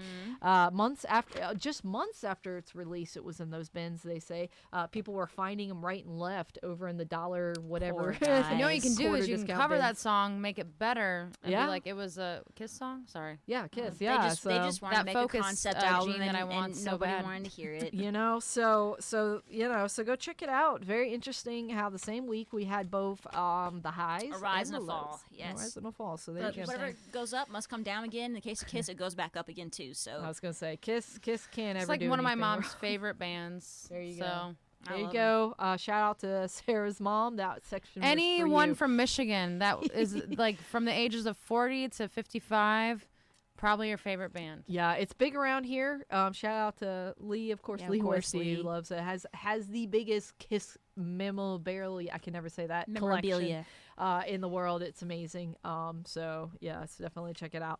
All right, what other albums are we talking about? I know we got a couple more things. Talking on about here. another favorite from 1981. Well, favorite from 1981. If that wasn't a favorite. Motley Crue's put out "Too Fast for Love." Yeah. Did you realize they self-produced that one? Though? I was gonna say it's a debut album that they came It was out their with, debut album, and they self-produced. self-produced it and only Oh. pressed 900 copies. Yeah. Which they did sell. So the album wasn't certified platinum until 1986 when their major record label put it back out again. Which I thought was pretty fascinating. But even though it took a little bit Yeah. for them to pick up on that one, it really did set the standard for their career. It did. So And- 1986 is when it was certified Yes, platinum, of yeah. course, in 86. And it was one of the 5 of the band's albums ever to kind of make it to that mark. And of course, obviously, the glam metal that they put out quickly was gobbled up and reproduced, and we have By a lot of everyone, it. and Yeah. and enter 80s hair right there. Yep. All right. On the other side of it, Billy Idol in Yeah. '83 released Rebel Yell, which of course began the whole new wave movement, Yeah, that's kind very of the interesting. counterculture to the "I'm So Pretty," which Billy Idol was still pretty, but a different sound, a different look, a different feel. And that was of course done at Electric Ladyland, Yeah. and had 4 singles off that album, and it was certified double platinum pretty quickly. Yeah. Did you know where you got the idea for the album? Name of the album though. So he was at a party with the Rolling Stones. It's always at a party Yeah. with rock stars. With- I'm with the telling you Rolling now. Stones. Every story we do, it always starts with a party at somebody's house. And they were You have more drinking parties at your house. I know. It's just like always, man. and they were drinking Rebel Yell bourbon. Oh. And so he's that's like, funny. that's a great title for an album and a song. And he intentionally wrote a song called Rebel Yell because of Yeah. the drink, even though it doesn't, sound like See, it. that's the difference. Yeah. Back then, they were more impulsive. They went with their gut. Mm-hmm. Now, for me, especially, it's like you're like, oh, well, I've got to go home and take care of my huskies. That's why I'm not producing originals right there. There you go. Well, we got to go to more parties. Yeah, we got to parties. just like live on the edge. Gotta go to more rock star parties and random jams in somebody's backyard. And who Yeah. knows well, be careful if you're doing that. But Yeah, yeah, be very that's all careful. that. Wear your mask. Yeah. All right. What else you got, Julie? 1998, Rush, Different Stages. So, of course, this Oh, was in the okay. interim. Yeah. Of course, between they had a giant hiatus, and Geddy Lee was just itching to put something out, and so he and their producer Paul Norfield, in the wake of the tragedy that was surrounding Neil Peart, who of course had lost his wife and daughter in an accident, decided to go ahead and reproduce some of their most quality live recordings to put out a double live so album. this is a double live album. Okay. Yeah. To kind of sate some Rush fans, of course, Vapor Trails did not come out until 2002, and so this was to cover about a 16-year hiatus, which was pretty crazy. So. Yeah. Well, they're known Yeah. for also dropping little things boop, boop, all over. Oh. It'll be But, interesting if we see anything. I don't know. When Without Neil Peart, interestingly without enough, Neil Peart, I don't know. the first ever podcast episode I did, episode number 0, was the week that we lost Neil Peart. So that kind of comes full. It's very interesting. Comes full circle with me. That is a band that was almost Yeah. a family. When he lost, his wife, and then 1 year later, his daughter, they basically said, "Go and find yourself." And he went on a big motorcycle trip from Yep. Washington Yeah, he State talked- all we the way talked down about to that. Central America. And they respected his space and his time and his needs. And just said, well, if he's going to come back one day, he'll come back. He'll come back, and he did. And he did. And we have lots of shows and concerts. I got to great see music. them Yep. at least 3 times before that in the last 3 years. So I was I guess, 3 times in the last 3, like I guess the last 2 years before this one. I got to see I'm going to blank on all of it, 2021 or 2012 tour. 2112. Yeah, 2112 tour, and the one before that, the Clockwork tour. I got to see both of those. Truly amazing live band, and that was where I also learned was like, you don't have to just be a bass player, or you don't just have to be a singer, or you don't just have to be a drummer. You can literally have your hands in all of the creative aspects of all the band, from every part of it. Being a musician means using every part of your brain and your body. Yeah. So that was cool for me. Alrighty, so well, speaking of 2002, do you have anything before that? Because we've got well, Rob Zombie's Sinister Urge came in 2001. If you okay. want to talk about Rob Zombie We'll talk about that one first. Yeah, that was his second solo album. And on the concept behind the album, Zombie stated that he really didn't have a theme. He said, "I just used to think that the way by now I try not to have a preconceived idea." Because you sort of box yourself into a corner and everything doesn't fit anymore. Right. You actually end up throwing away better songs because you think it has to be a certain way. Right. So this of course is after he came out. So he had his solo debut record from splitting from the band, Hellbilly Deluxe, which is actually probably the 10th album I ever bought in my life was Hellbilly Deluxe, and that was kind of groundbreaking. This is the second one, the follow up to that one, of course. And Ozzy's on the 5th track of this album. And I was gonna say there are a couple different ones, including Ozzy Osbourne played with Ironhead, was recorded with him, and of course Dead Girl Superstar was a lead from Slayer guitarist Kerry King at the time, and it actually was a big success for him, which launched him into his music career. So his movie career. So this is kind of the start to when he became the House of the House of a Thousand Corpses. Very creative man. Yeah, very so scary. this kind of became. Still haven't seen that movie. Oh. If you're sensitive, you probably shouldn't. I'm going to tell you right now. I was going to say. I literally will pass out if I see blood being drawn. Oh, no. I just had bad dreams for 10 years. It's a good thing I didn't ask you anything about horror movies. Usually. No, I House of usually Thousand love Corpses, I still have scary bad movies. dreams. Yeah? I can't do it. It's like when they start doing like the Just blood the blood drawing stuff? thing. Like I'll pass out. Like I'll have to get ice It's more cubes. cutting and, like, people throw up, them. and especially if you're going to eat them. Like, no. Okay, anyway. Yeah, no, I like really want to be a nurse, and then I was like, wait, I'm like You're gonna have to really stick people. triggered by like needles going into people. Okay. So, All right. Well, there you go. I forget what the term of that is. Needle phobia? Some kind of needle phobia. Needle phobia, I'm pretty sure. Yeah, but there's probably some echoleka thing. We're going to see right now. We're going to look that up. Pokephobia. So of course, then also followed up with Devil Rejects. That was in 2005. And he returned back to music in 2006 with Trypanophobia. Trypanophobia. There you go. Extreme fear of medical procedures involving injections or hypodermic needles. Yep. I knew there was a name. I had to take my dog to the vet, and I was like, I'm about to have a panic There's attack, a and then I name. did. There's a good album title for you guys. So then he put out, of course, Educated Horses, but he never kind of left. He always incorporated sort of the Sinister Urge in many of his staple songs that he produced. Carried through, of course, any of those post-Educated Horses releases. So very interesting. So it's kind of a lot of new things that he put into there, and He's kept a very that. talented guy. Yep. So speaking of the very next year, of course, 2002, this is when Pearl Jam released an album called The Riot Act. So not as popular, obviously, as a lot of the other things, not talked about as much. 2002. This is when they kind of put out. They had already had a lot of success, of course, in the 90s. We all know the Pearl Jam from the 1990s. Put a lot of big, massive albums out with a lot of success. And they were kind of deciding to start taking more of a control of their career. And how sort of they can move forward. So this is not, obviously not the first album. They've been doing this for a little bit. And so this kind of comes with a lot of artists and where they're going to go after X album. It's very interesting when we talk about these things, of course. They had already put out 5 before this, during which the band had not...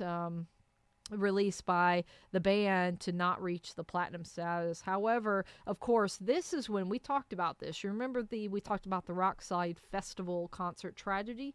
We talked about this before on the podcast. Of course, this is when the days following, of course, 15 people were injured in the crowd.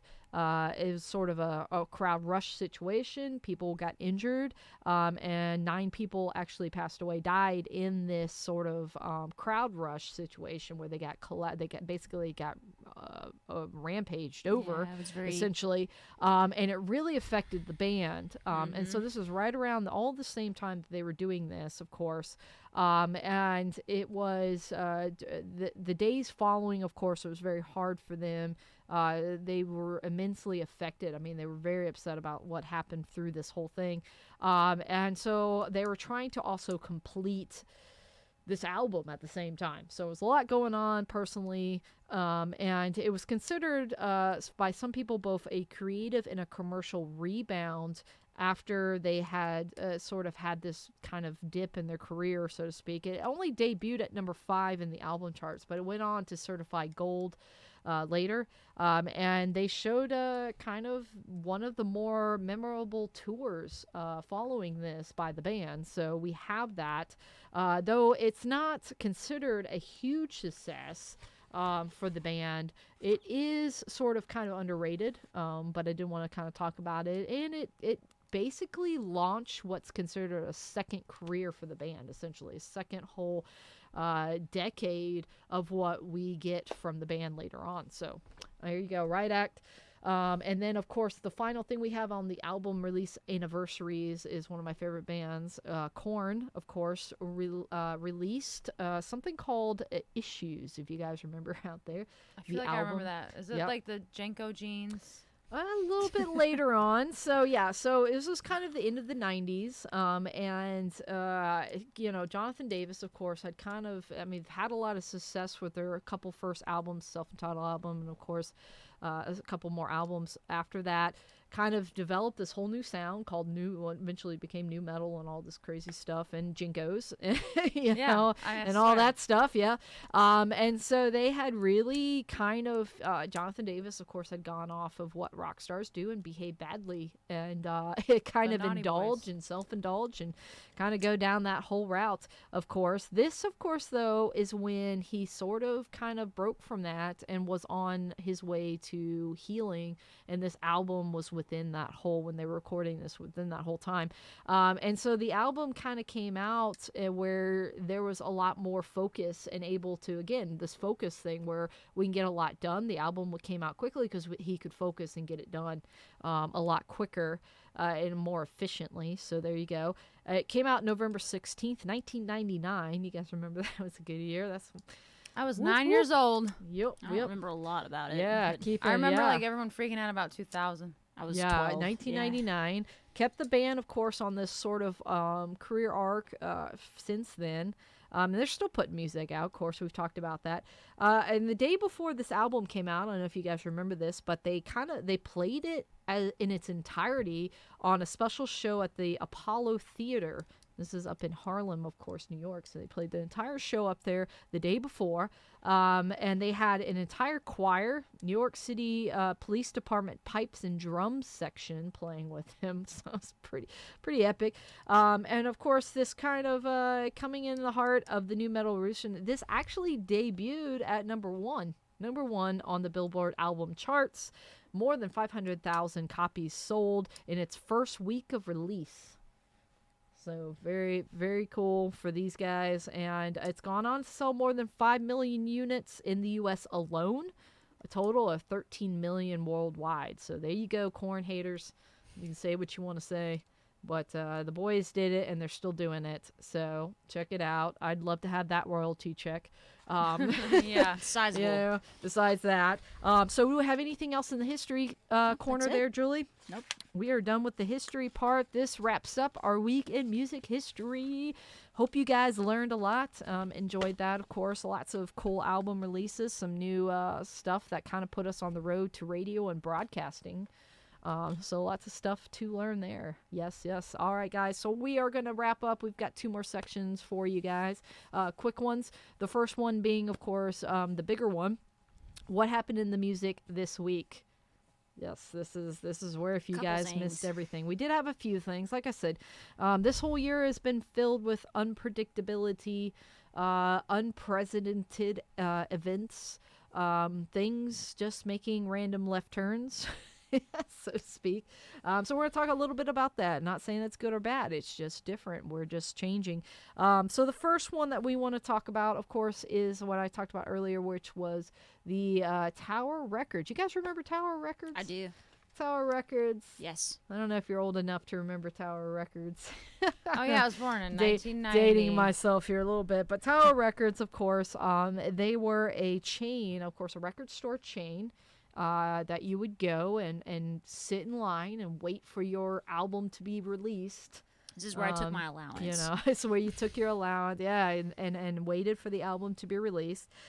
So it's been decades. They have been closed for decades. Here's some new news on the horizon. They're coming back. I heard. Yes. All right. But it's on the horizon because it is digital. So Tower Records coming back digital. That's why it's crazy. Yeah, virtually. So they're going to be online. You can actually go online. They're going to have online events.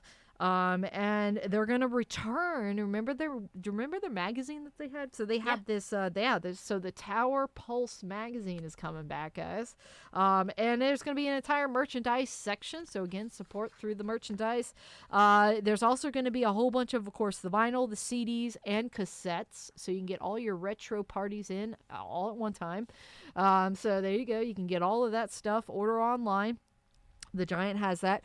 Of course, on the other side of this whole thing is that we are now at the point where we've talked about this before. Guitar Center, a large instrument box store retailer who does have a physical store all over, is now in negotiations for the Chapter 11 bankruptcy protection. businesses do come back from Chapter 11. That's why they file it. Yes. So what the deal is with this, guys, is it going anywhere? Not necessarily. The deal with this is that they are renegotiating the debts that they have right now in order to be able to stay afloat, to be able to stay out there and be a store. And that makes sense because when you're doing really good, you take out those big cars and Exactly. And then sometimes they don't get dealt back out to you. What are you supposed to do? Exactly. Yeah. So It made me very sad when I saw that speaking headline. of that, so basically they missed what was a $45 million interest payment. They missed paying this. And so that was where, this was the New York Times reported this, that was a payment on its debt. So they missed that interest payment. And the company, the creditors basically, the creditors were like, you have to explore the bankruptcy at this point, basically with that and the COVID, obviously, stuff that's going on with that. And they had been downgraded, of course, by Moody's and S&P, downgraded. So that kind of triggered basically these negotiations. So now they're in negotiations, which, they've been saying they're going whatever bankruptcy. Now they're actually in the negotiations themselves. And they said basically they're pleased with what's coming out of it. So there's, of course, real estate. So anytime we talk about, of course, the stores, there's 200 music and art stores and 300 Guitar Center stores all over the U.S. So you're talking about massive real estate because it's the land and the stores that the stores are on. Yeah. Not just what's in there and what the potential for the business is. So we're looking at the real estate of these things, of course. And they are basically going to explore, quote unquote, opportunities to optimize its real estate portfolio and other agreements to focus on investments that best position the company to return to pre-COVID conditions. Meaning. Yes, meaning they're restructuring their debt. Yes. Basically. So our Atlanta area store is not going to go anywhere, guys. Yeah, it's going to be okay. No. As far as they can tell, they're pretty happy with it so far. The agreement will allow us to significantly reduce the debt, reinvest in the business in order to better serve our customers, and to deliver on the mission of putting more music in the world, quote unquote. This is from their, of course, CEO. So there you go, guys. So some things are coming back and some things aren't quite going anywhere. So all things, all good things. I needed to definitely talk about that a little bit because I know there's been a lot of talk about this and where are they going. So there you go. All right, guys. So another thing that is a left turn into who knows where, but we are definitely moving into rock and roll. So we have a definite location, and that is pop stars going into rock and roll. And I think this might be the year for rock and roll. So this is kind of exciting to see. I hope you're again, right. You know, I know how a lot of the pop stars have sort of dabbled with rock and roll, elements of rock and roll, bringing on feature artists from rock and roll. But these artists are actually talking about bringing out full rock and roll albums, like full on rock and roll. I know Rihanna, she's not really a pop, but I know she did a lot of rock and roll stuff. Yeah. So the trend was there. This is kind of going even further. So Miley Cyrus, of course, big in the news, been doing a bunch of stuff, been putting out a lot of music recently. She has officially announced that she's putting out a rock album. This is not a pop album with rock elements. This is literally a rock album. And she's going to have a bunch of rock star guests. And the rock star guests, the album's going to be called Plastic Hearts. And they got a couple things. I know they've got Joan Jett on there. Billy Idol's going to be on there. And I'll have to look up the next one. But I love the quote that she said basically is, girls don't want boyfriend, girls want Miley Cyrus to release an entire rock album. She said, F yes, your wish is my command, baby. And there we go. So we just happened, of course, we've got this new one that's coming out November 27th. And it'll be a follow-up. Remember, she just did the country one, right? So she just put out the 2017 country album. So she's going to follow up. Now we're doing the rock. It's very interesting.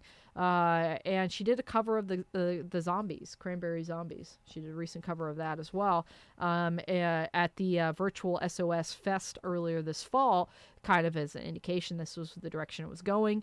And the song has been already released, of course, as a single. And the album cover, if you look at it, you can look this up, you can see the album cover. It's basically the same, the cover has the same rock ties, as well as Mick Rock, who basically has shot a bunch of the icons, Joan Jett and all these other guys, right? So there you go. So who knew? Miley Cyrus going rock and roll. Who would have thunk it? There you go. I already knew it was going to happen. When I saw her in that bodysuit, I was like, okay, here we go. Yeah. So it's going that direction. She, like I Fashion's said, important it's too. already the things out. You can read a lot by what they're wearing. Yep. She kind of talked about this as a reference for coming out of the wildfires, which apparently destroyed her home recently over in Malibu. Yes, it Talked did. about that a little bit. And she said, you know, they expected her to release this autobiography sort of album. And she was like, you know what? The time's not right and things are missing. So we're going to do this other one. We're going to do this rock and roll. So there you go. And of course she did actually working with Metallica too, doing a bunch of covers for them. So That's very cool. yeah, so that's going to be out. Lucky to working with them, of course. That's what it was. Joan Jett, Billy Idol, and Dua Lipa, which I'm definitely going to mess up because That's how you say her name. Is Dua that Lipa. it? Yeah. Okay. All right, good. I didn't totally screw that. And of Dua course, Lipa is the wrong way. Okay, I said it right. Wow, that's the first time. All right, so pop star, of course, Halsey is also recently been in the news talking about she wants to put out a rock album. So we'll have more I think news she for that. should. I think her she should. vocal talent That's is... what they were saying. Like the vocals are right up there for Yeah. it, and that would be definitely a shoe-in, and she could rock it. So there you go. We'll let you know if we have any news on that, but it's in the ether. It's up there. It's in the ether. All right. So I know a lot of you guys were really pissed off about the Shame Shame song from Foo Fighters. I know you guys were. Just be honest. You guys were all upset about this song. What did you guys think here in the studio room? What was your thoughts? Didn't even know it was released. Not gonna lie to y'all. Fair. Listen, the last time I watched SNL, I think they were on SNL last They were. weekend. Yeah, they were on SNL. I watched SNL when Adele was on there, and she looks fabulous, and she sings 10 times better than she did 5 years ago. So I'm sorry. I'm totally removed from the Foo Fighters thing. Yep. All right, Julie. Dave Grohl's always experimenting. I mean, so sometimes you hit it, sometimes you don't. But I mean, congratulations for doing it. That's what I have to say about it. Yeah. So they Was kind it of, about Donald Trump? Shame. No, I can only assume. I don't know. I don't think so. You didn't say that outright. But yeah. So like, of course, you guys over in the chat room, let me know. But they put out this new song. It was kind of a funky dance tune. But he went kind of further, and I don't know if this was from pressure or what, and kind of said this is not what the rest of the album is going to necessarily sound like. So, oh my god, I have to listen to it now. That's Too bad copyright. We can't listen to it now. They're Yes. experimenters. Yeah, so so go that's check the way it I out. see it. He said it is not representative of the band's album as sound as a whole. So interestingly enough, they've kind of written the songs that could be played in the big stadiums. They've written these big riffy, groovy songs with big choruses. They've done that. They've done the punk rock thing. They've kind of done the acoustic-y thing and did all of that stuff. And they're like, what have we not done? How about this? Release songs one at a time. Don't release them all into one album. Release one and then kind of see where it goes, and then write another one. That's basically what everybody's doing these days. I think that's a good idea because I think record companies are like, I need 10 songs. Yeah, no, You know? they've been doing that. AC/DC actually just dropped another one off of their new album, Power Up, and they're Ozzy doing did it too Yep. last year. Every couple of weeks, here's another one. Here's Yeah, another and they're one. just kind of that's Yeah. that's what they're doing. But interesting enough, I think I don't know. Again, like I don't know. People were like, "What is this? What are they doing?" Like. They're being artists. They're playing in yeah, paint. so very interesting. So he's quote unquote, we've never done something groove oriented, sort of Let's Dance like David Bowie, Power Station in the Cars, Rolling Stone, Tattoo You. So there you go. That's what David Grohl describes the song as. So yeah. But they're not done yet. That's not everything. So basically, this is not going to be the whole band's the whole album's going to be like this. So you're gonna have to pay attention and listen to the other stuff coming out. But because it's nothing that we've ever done, he said it's a good place to start. So David Grohl explained his decision to make their first single from the album this song, Shame Shame. Very interesting. So there you go. There's the news for you guys, you Foo Fighters fans who are all up in arms about the Shame Shame song. That's a little bit more for you guys. And of course, our biggest news for this, and we're going to leave it at this. We got the two smaller sections, but one of the bigger sections, of course, how can we come back to concerts? How can we get back to live big concerts, thousands of people gathered in one spot, without a lot of the mandates and the restrictions and the masking and all that stuff? How can we get back to that if that's where we want to get back to? So Ticketmaster, of course, if you guys know, Ticketmaster is one of the largest concert promoters in the world. This is interesting. So this also put a bunch of people up in arms when they put out basically how they were going to possibly move forward, which was to mandate that you would have to show that you were a recent COVID negative test or that you had taken the vaccine. Then you could come to the concert and be there in person. So very, very, very interesting on the this. vaccine thing. I don't trust that at all because the vaccine is just giving the person the virus at a very minimal level, which I don't know how that's going to react in everyone's bodies. Everyone's body's Right. different. So I think they should just have outdoor concerts. Yeah. Well, And I mean, they said the so- riots so- didn't cause coronavirus, so outdoor concerts shouldn't either. I mean, so I don't know. unfortunately they have, like, there's been whatever, but this is something they're exploring. This is very interesting because obviously this is a hot point. This is a problem no one's ever had to deal with before. yeah, so this we is- have this a is lot of different. questions and not a lot of answers. Very interesting. Yeah, So totally. whether you could mandate this before you buy the ticket is interesting, and how, if you just think about the logistics of it as well. You would have about- to submit your proof before you can right. make a purchase. Yeah. So they're basically saying that you would have to have a negative test within 24 to 72 hours before You get ready to give that before credit card actually being allowed admission. What they're saying is admission to the Oh, got it. event. So when I go to work every day, they take my temperature. Right. I think that's probably like Well, the they most do, accurate they thing. do. Well, right now there's a bunch of concerts that do that with the fan pods, where they take your temperature upon entering. So we're already pretty much doing that. The problem is that people are still not comfortable enough to to move into like what we were like, the full touring, the full festival, the full live show experience.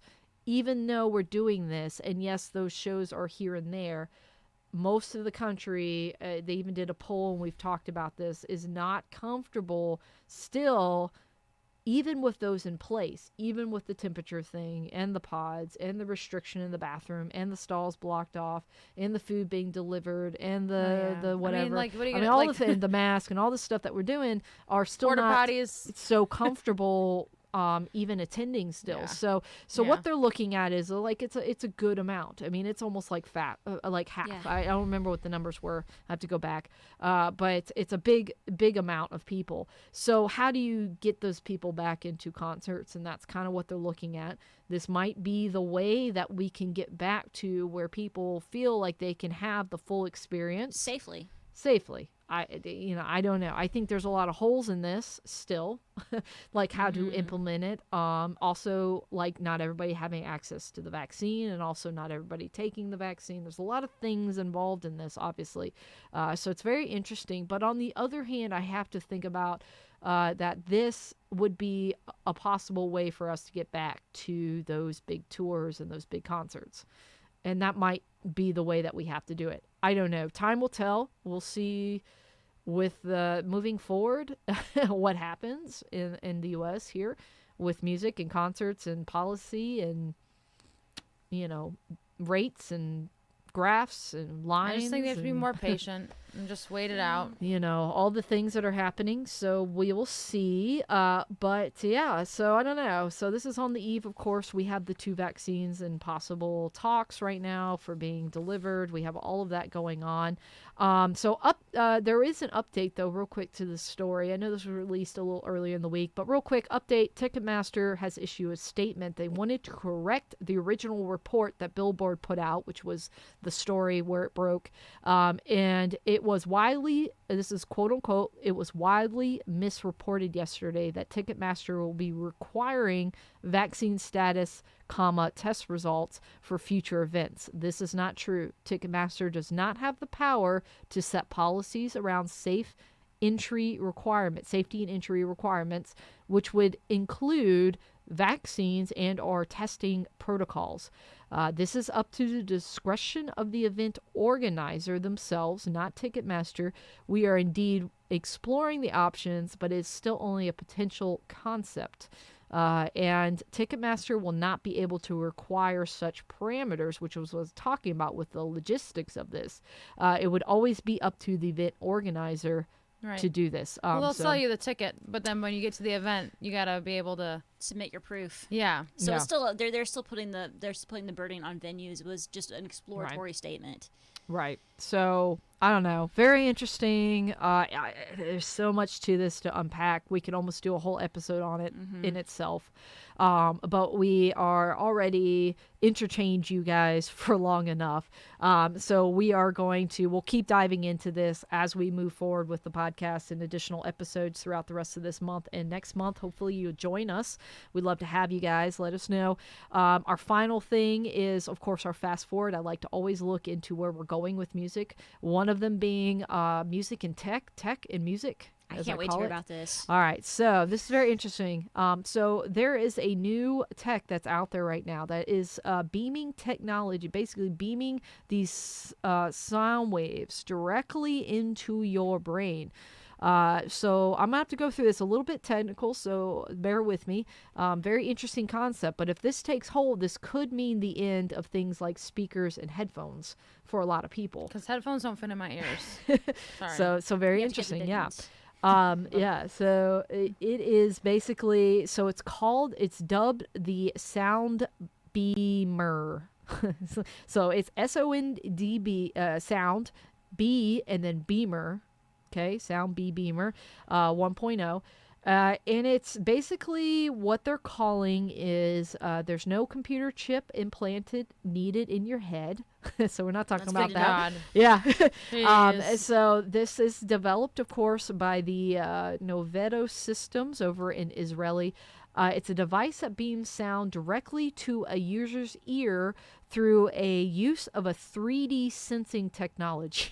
This is So really, it follows your ear holes around. yeah, this is interesting. Exactly. Brainwash. Yeah. Yeah, no, I don't know if so- I trust that. Then someone could just be like, I'm gonna put the highest Yeah, pitch well, noise into that that's person's that ear. is the and other bust their side of eardrum. this, right? Yeah, That's the other no. side of So this. it would be a really horrible cyber attack if this was compromised. Yeah, but so it could be interesting. convenient because you don't have to remove your headphones anymore. Yeah, I don't interesting. know. Yeah, so the audio pocket is basically created in around your ears and allows you to hear sounds in your head. Yeah, very don't interesting. already. I don't need help. Yeah, I don't need help with that. If you don't already, yeah. All right, so the noises are real. The voices are really out there. I think They're everyone really hears in voices. your head. been out there. Yes, they're all out there. All right, so again, you can look this up on their website. There's a bunch of stuff. I tried to kind of dig a little deeper in the actual tech part of this. They're not being totally forthright with it. They probably so it's don't a want little any bit- piggybackers yeah, just of yet if it's not been released. I'm yeah, sure. yeah. So it was kind of like they're using these ultrasonic waves, and what they're calling beam forming to place the sound basically just around your ears. So But it can there's- follow you around, right. correct? Yeah, Okay. exactly. So there's a 3D sensing module built in the hardware that locates and tracks the position of your ears in real time, and then beams the sound directly to this sound pocket, so that you can hear this, and you'll That'd be only really good hear for this. running, and you could like have your phone. Like, in Yeah, your so pocket or one of the things whatever. they're gearing this towards is fitness, home fitness, or like going, to Running around the yeah, neighborhood running or or the park whatever, or where you're not whatever. having to deal with all of that stuff. That was one of them, and it basically it tracks you in 3D spatial things. The other one was video conferencing, so like all this video conferencing we're doing, we don't have to have the big headphones on. Also, home entertainment, of course. Yeah, there you go. Automotive. So that was interesting. So stuff that you could potentially use while you're driving. So you can listen to your music and no one else has to listen to it. while you're Right. And driving. nobody else hears it and whatnot. So yeah, very interesting. So yeah, take it for what it is. Check it out. This is called the Sound Beamer. And you can check it out. It's by Novito Systems. You can go to their website and see what it's all about. So the wave of the future. Maybe. The sound wave of the future. It's interesting. So there you go. Something a little different. Alrighty, guys, this wraps up our episode. I'm so glad you guys joined us. We have one final thing, which is our Straight From Your Friendly Neighborhood Bar. This is where, of course, we have started to feature brews, local brews. Tonight, This is one of my favorites. Tonight I have, if I can get it up there, one of my need favorite. one. This is called White Blackbird. This is by, of course, Wild Heaven Beer. And this is over here in Avondale Estates, which is literally probably 10 minutes from my house, from what we're doing here in the studio. This one is awesome. This is a Franco Saison, which is one of my favorite. I love Saisons. If But you it's actually guys- not too sweet. It's Yeah, balanced. It's it's, good. I like it. It's kind of it's like it's almost a sour, but not quite a sour. It's a hoppy, but not too hoppy. If you've ever had saisons, they're kind of funky sometimes. So I've go never check had it one. out. You're gonna have to give me So a sample. yes, Blackwater Wise, I one like of my this one. favorites. So tonight, that's what I'm drinking, and we're rock and rolling with that. And our final little bit, of course, is on our local venues. Unfortunately, there's a few to report that have closed down. Some permanently, some are just relocating. So I got two this week, but to remind you guys, of course, here in Atlanta, the Vista Room in Decatur is gone. And then, of course, we have Connect Live in Woodstock, but Hunter, wherever he's running around, he's got some news. We'll have to bring him on Oh, to yeah. talk about You what's gotta bring going him on. on with that space. If you want to jump on here real Yeah, quick? yeah. Let's have Hunter jump on real quick. Come talk about what's going on with Thanks, guys. what was Connect Live. See you, and Sarah. come on in. No, I want you to talk about your. Yeah, come on in and share with what Pinnacle Media Group is doing over there in that space. Oh, hi. Hi. Hi, how you Hunter. doing? This is Hunter Cook. Hunter Cook. Wow. Yes. Hunter. You should Hunter. know my name by now. Hunter. But that's cool, though. You know what? It's No. probably the helmet messing with your shit. No, it was because what do we say? What did we say? The Hunter. I don't know. The Hunter. The Hunter. No, Yes. no, we say something else. We call you something else. I'm not gonna say that on here. I know you All right. Anyways, I we have call no you idea. something else. I don't think I've ever said your full name. That was weird. Okay. Anyways, I the do. I Hunter- exist in the ether. The Hunter is going to tell us about sort of what's going on locally here. You guys got the you're in the building that was the Connect Live in Woodstock, right? So yes and no. But you're doing some other stuff. Yeah. The long and short of it is we have taken over what used to be a studio, and it is going to be the next greatest thing in my personal opinion in the northwest region of yes. Thank you. Greater Atlanta area. Hey, Woodstock counts. I was going to say, Don't like forget an about hour and a Woodstock, half yeah. outside Atlanta is still Atlanta for you Actually, guys. That it's aren't an hour here from in you. It's Atlanta. 45 minutes outside the city. It's okay. It's true. Yeah, 45 minutes definitely is still Atlanta these days. Yep. Go figure, whatever. Long story short, it's called Pinnacle Media Group, and this is PMG Studios. It's located in Woodstock.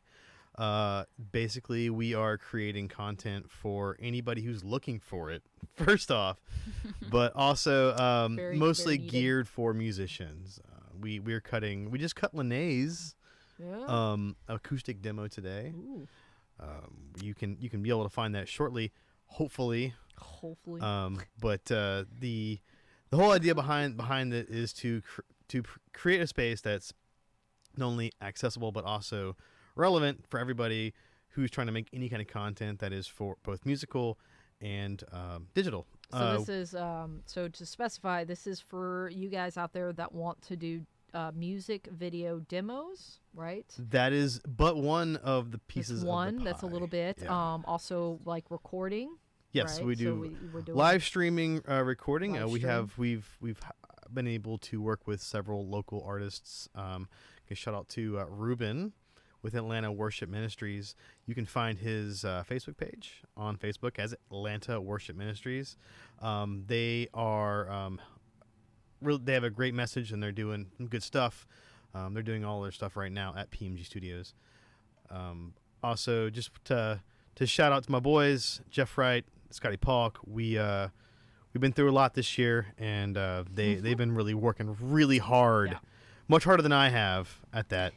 But you know how it get is. your button geared. I Hunter. know. There's I your just excuse, man. I've been Too many puppies. slacking. Too many puppies. That's what it is. So many pups running around. But check us out on Instagram. Vendors coming to our house. That's not fair. Yeah, there was one today. Yeah, we have vendors like every day coming to our house. Let's not talk too much smack about What is it? What's the name of no, our I don't want to throw their name on company? there. I feel bad now. Like I don't want to but like these guys suck. But Excalibur Homes. anyways, yeah, it's been a crazy year, and but Cheers to anyways, to get that. back to it, yeah, that's we're creating a place and a space that is family friendly, super clean, and ready to create all the content that you would ever want for anything that you might be doing.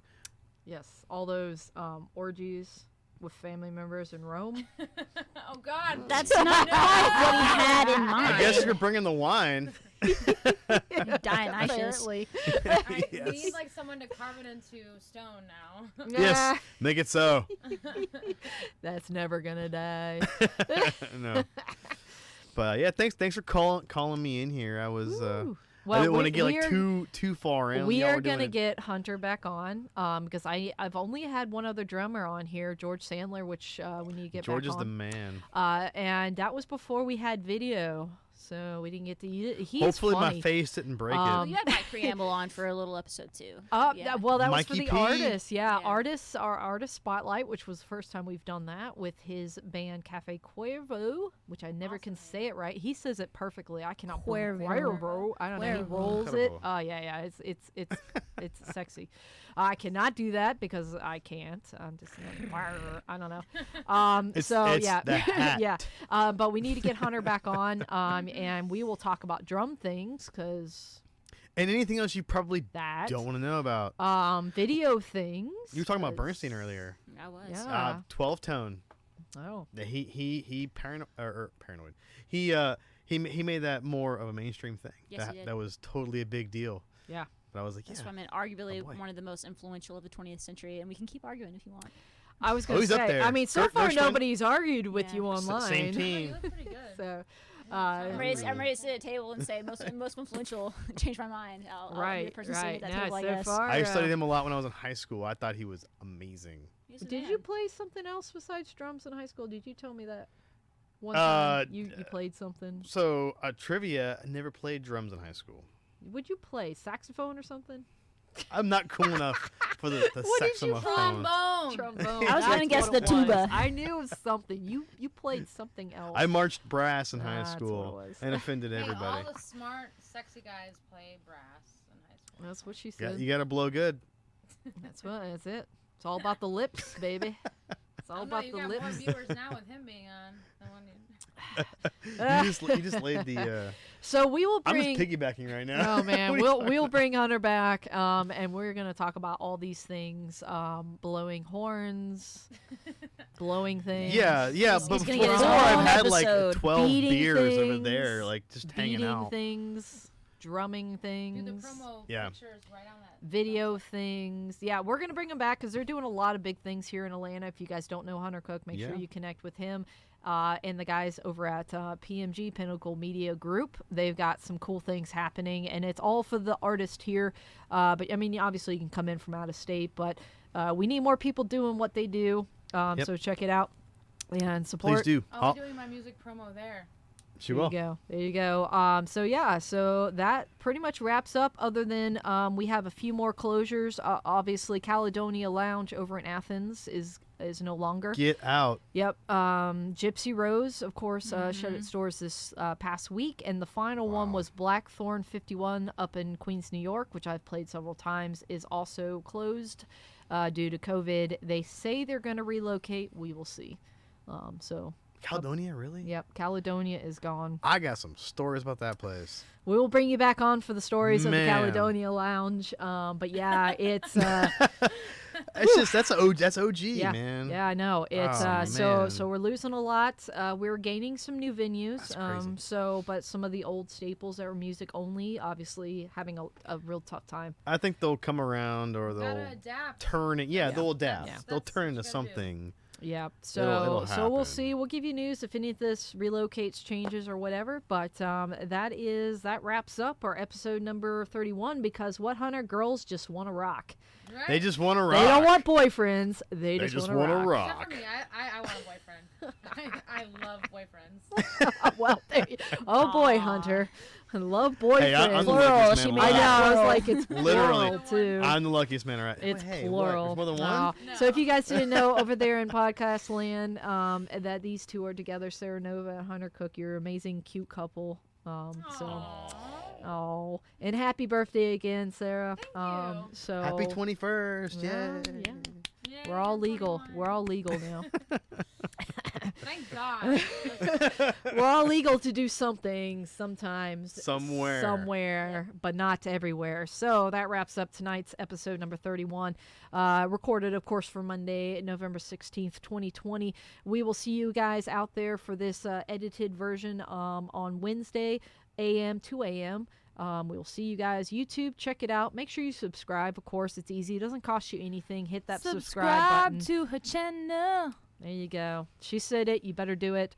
So that helps me know that I'm doing something right, that you guys want to see what's coming out and you want to keep hearing this and bringing people on. So it's all about that. So make sure you subscribe. Make sure you like the Facebook page as well, because Facebook's being really weird and I can't seem to invite people. So it's up to you guys. Please like. I don't know what's going on with that. We'll figure it out. Tech hates me too, by the way. So that's the tech gods maybe being like Yes. putting me in So my aren't you the timeout. one where every time you touch something, it breaks? It Yes. breaks every Happens to me time. too. All the time. It Yeah, she's a happens- walking Um, Ian. Swear to Ian. I am. So EMP as or of this whatever. Yeah, week, just walks, speaking it just of, blows up. I don't yeah. know. So speaking weird. of, I have blown up 3 things this week. So one being my Ampeg 7 Pro amp, Expensive. which is going to cost me blew up on $600 mine, to too. fix. You broke yours too? The second one being my yes. Fender Elite Jazzmaster is fried. The motherboard. From the inside out. Yep, the preamp is gone. She's a microwave. So that's going to be another $350, and it's on back order until February. Yeah, and I also Bye bass. I also and that's a bass. I'm like he's like, I have no idea what you did. And I'm like, yep, I did. It's and called witchery. yes, and I fried a refrigerator. Unrelated. Poor fridge. It's my beer fridge. It was just in the crossfire. It was my beer Yes, fridge. it just caught in the Casualty. crossfire. I had Friendly fire. I have 3 beer fridges. You know, that's how serious Now I we're am down about my one. beer, and We I'm got down one one. beer fridge in our house. I have a regular you need fridge. two. Kind of empty right now. I have a regular fridge and 4 Sad, beer fridges. sad. So one of them is toast. So I'm gonna have to get that fixed. So yeah, so it's cost me a lot of money. So you guys can subscribe and watch, so I can afford And donate to the fridge fund. to The donate fridge to fund. the fridge fund. Patreon or anything like that? So we are eventually going to get on Patreon. That's going to be for next year. Also, we are probably moving to Mondays for next year. So we'll keep you updated on all the updates for all of this good stuff that's happening here on the podcast, and of course all around Atlanta, all around the world. Yep, you Yes. can. Yeah, we have all the You wanna donation support her. things, support, do all the good things. Mostly, it's I want to hear from you guys. Comment, like, subscribe. Please. That helps me, helps our numbers, helps us keep doing what we're doing. And I will see you guys next weekend. We have somebody next weekend. On Lenny's Sunday. Gonna be at Full Throttle. You're gonna be there too. Oh yeah, well, show wise, if you want to see, we have a bunch of big shows coming up. So Friday, if you guys are over in the Mableton area, which is kind of Conyers, Which we Marietta, might I'm not be. sure. Yes. So we're playing there as Lene Deluce trio. You're going to see me. We're going to do some crazy new stuff, including You're No Good. So watch out. You're no good. You're no good. I do that one I'm too. not doing that one, man. I'm going to sing the Doors. So anyways, and then on Saturday we have Aquanet, which is that horrible, guilty pleasure, rad 80s pop songs that you hate but you love. That's going to be at Twisted Tavern in Buford on Saturday. So we will see you at all of those things, hopefully, if you guys are here locally. And yeah, and I was going to look at my next guest. Oh, it's Lene's birthday too on And Friday. it is isn't It's Lene's Tom birthday. Matthews next week, oh, is it not? Tom Matthews. Okay, so yeah, we are bringing Tom the Shredder Matthews back for his Shred Clinic here Oh live. yeah, dude, Tom's the man. Yeah, live on the Sonic Sphere podcast. Join us. That's going to be a really good show. Tom Matthews. And I'm going to we're going to do a whole new segment with him as well, which is throwing the bands. I'm going to give him a band, and he's going to tell me what he really thinks about them. So, Oh yeah. Yeah. Here we go. Should be it should be awesome. It's gonna be You might even fun. learn something. It's going to be a lot of fun, and he's going to share with us his guitar clinic techniques and shred techniques. So it's going to be Shredniks. Shredniks. I like that. Hey, I'm on the clock right now. Oh man, Hunter. So check in, and of course I'll let you know when Hunter's coming back, and of course we love to have Sarah back, so we're gonna hopefully bring you guys all back Maybe we'll get the whole band in here. and get the whole band in here and talk about band things. Yeah, Evan's Cool. fucking awesome. Yes. Oh, Frickin'. that's your only F I had bomb. one. Hey, we're That- at the end, so cut That's it. it. Spent. We're You're at the done. end, You're Bob. done. I'm cutting that one. So before we say any more F bombs and you guys have to Sounds take good. any more shots, we are gonna leave you with this parting word. Y'all take care of each other, love each other, Be and good of to course, each other. I will see you guys, all my rock stars, at the top because that's the only way we can go. Whoop. Whoop. Good night.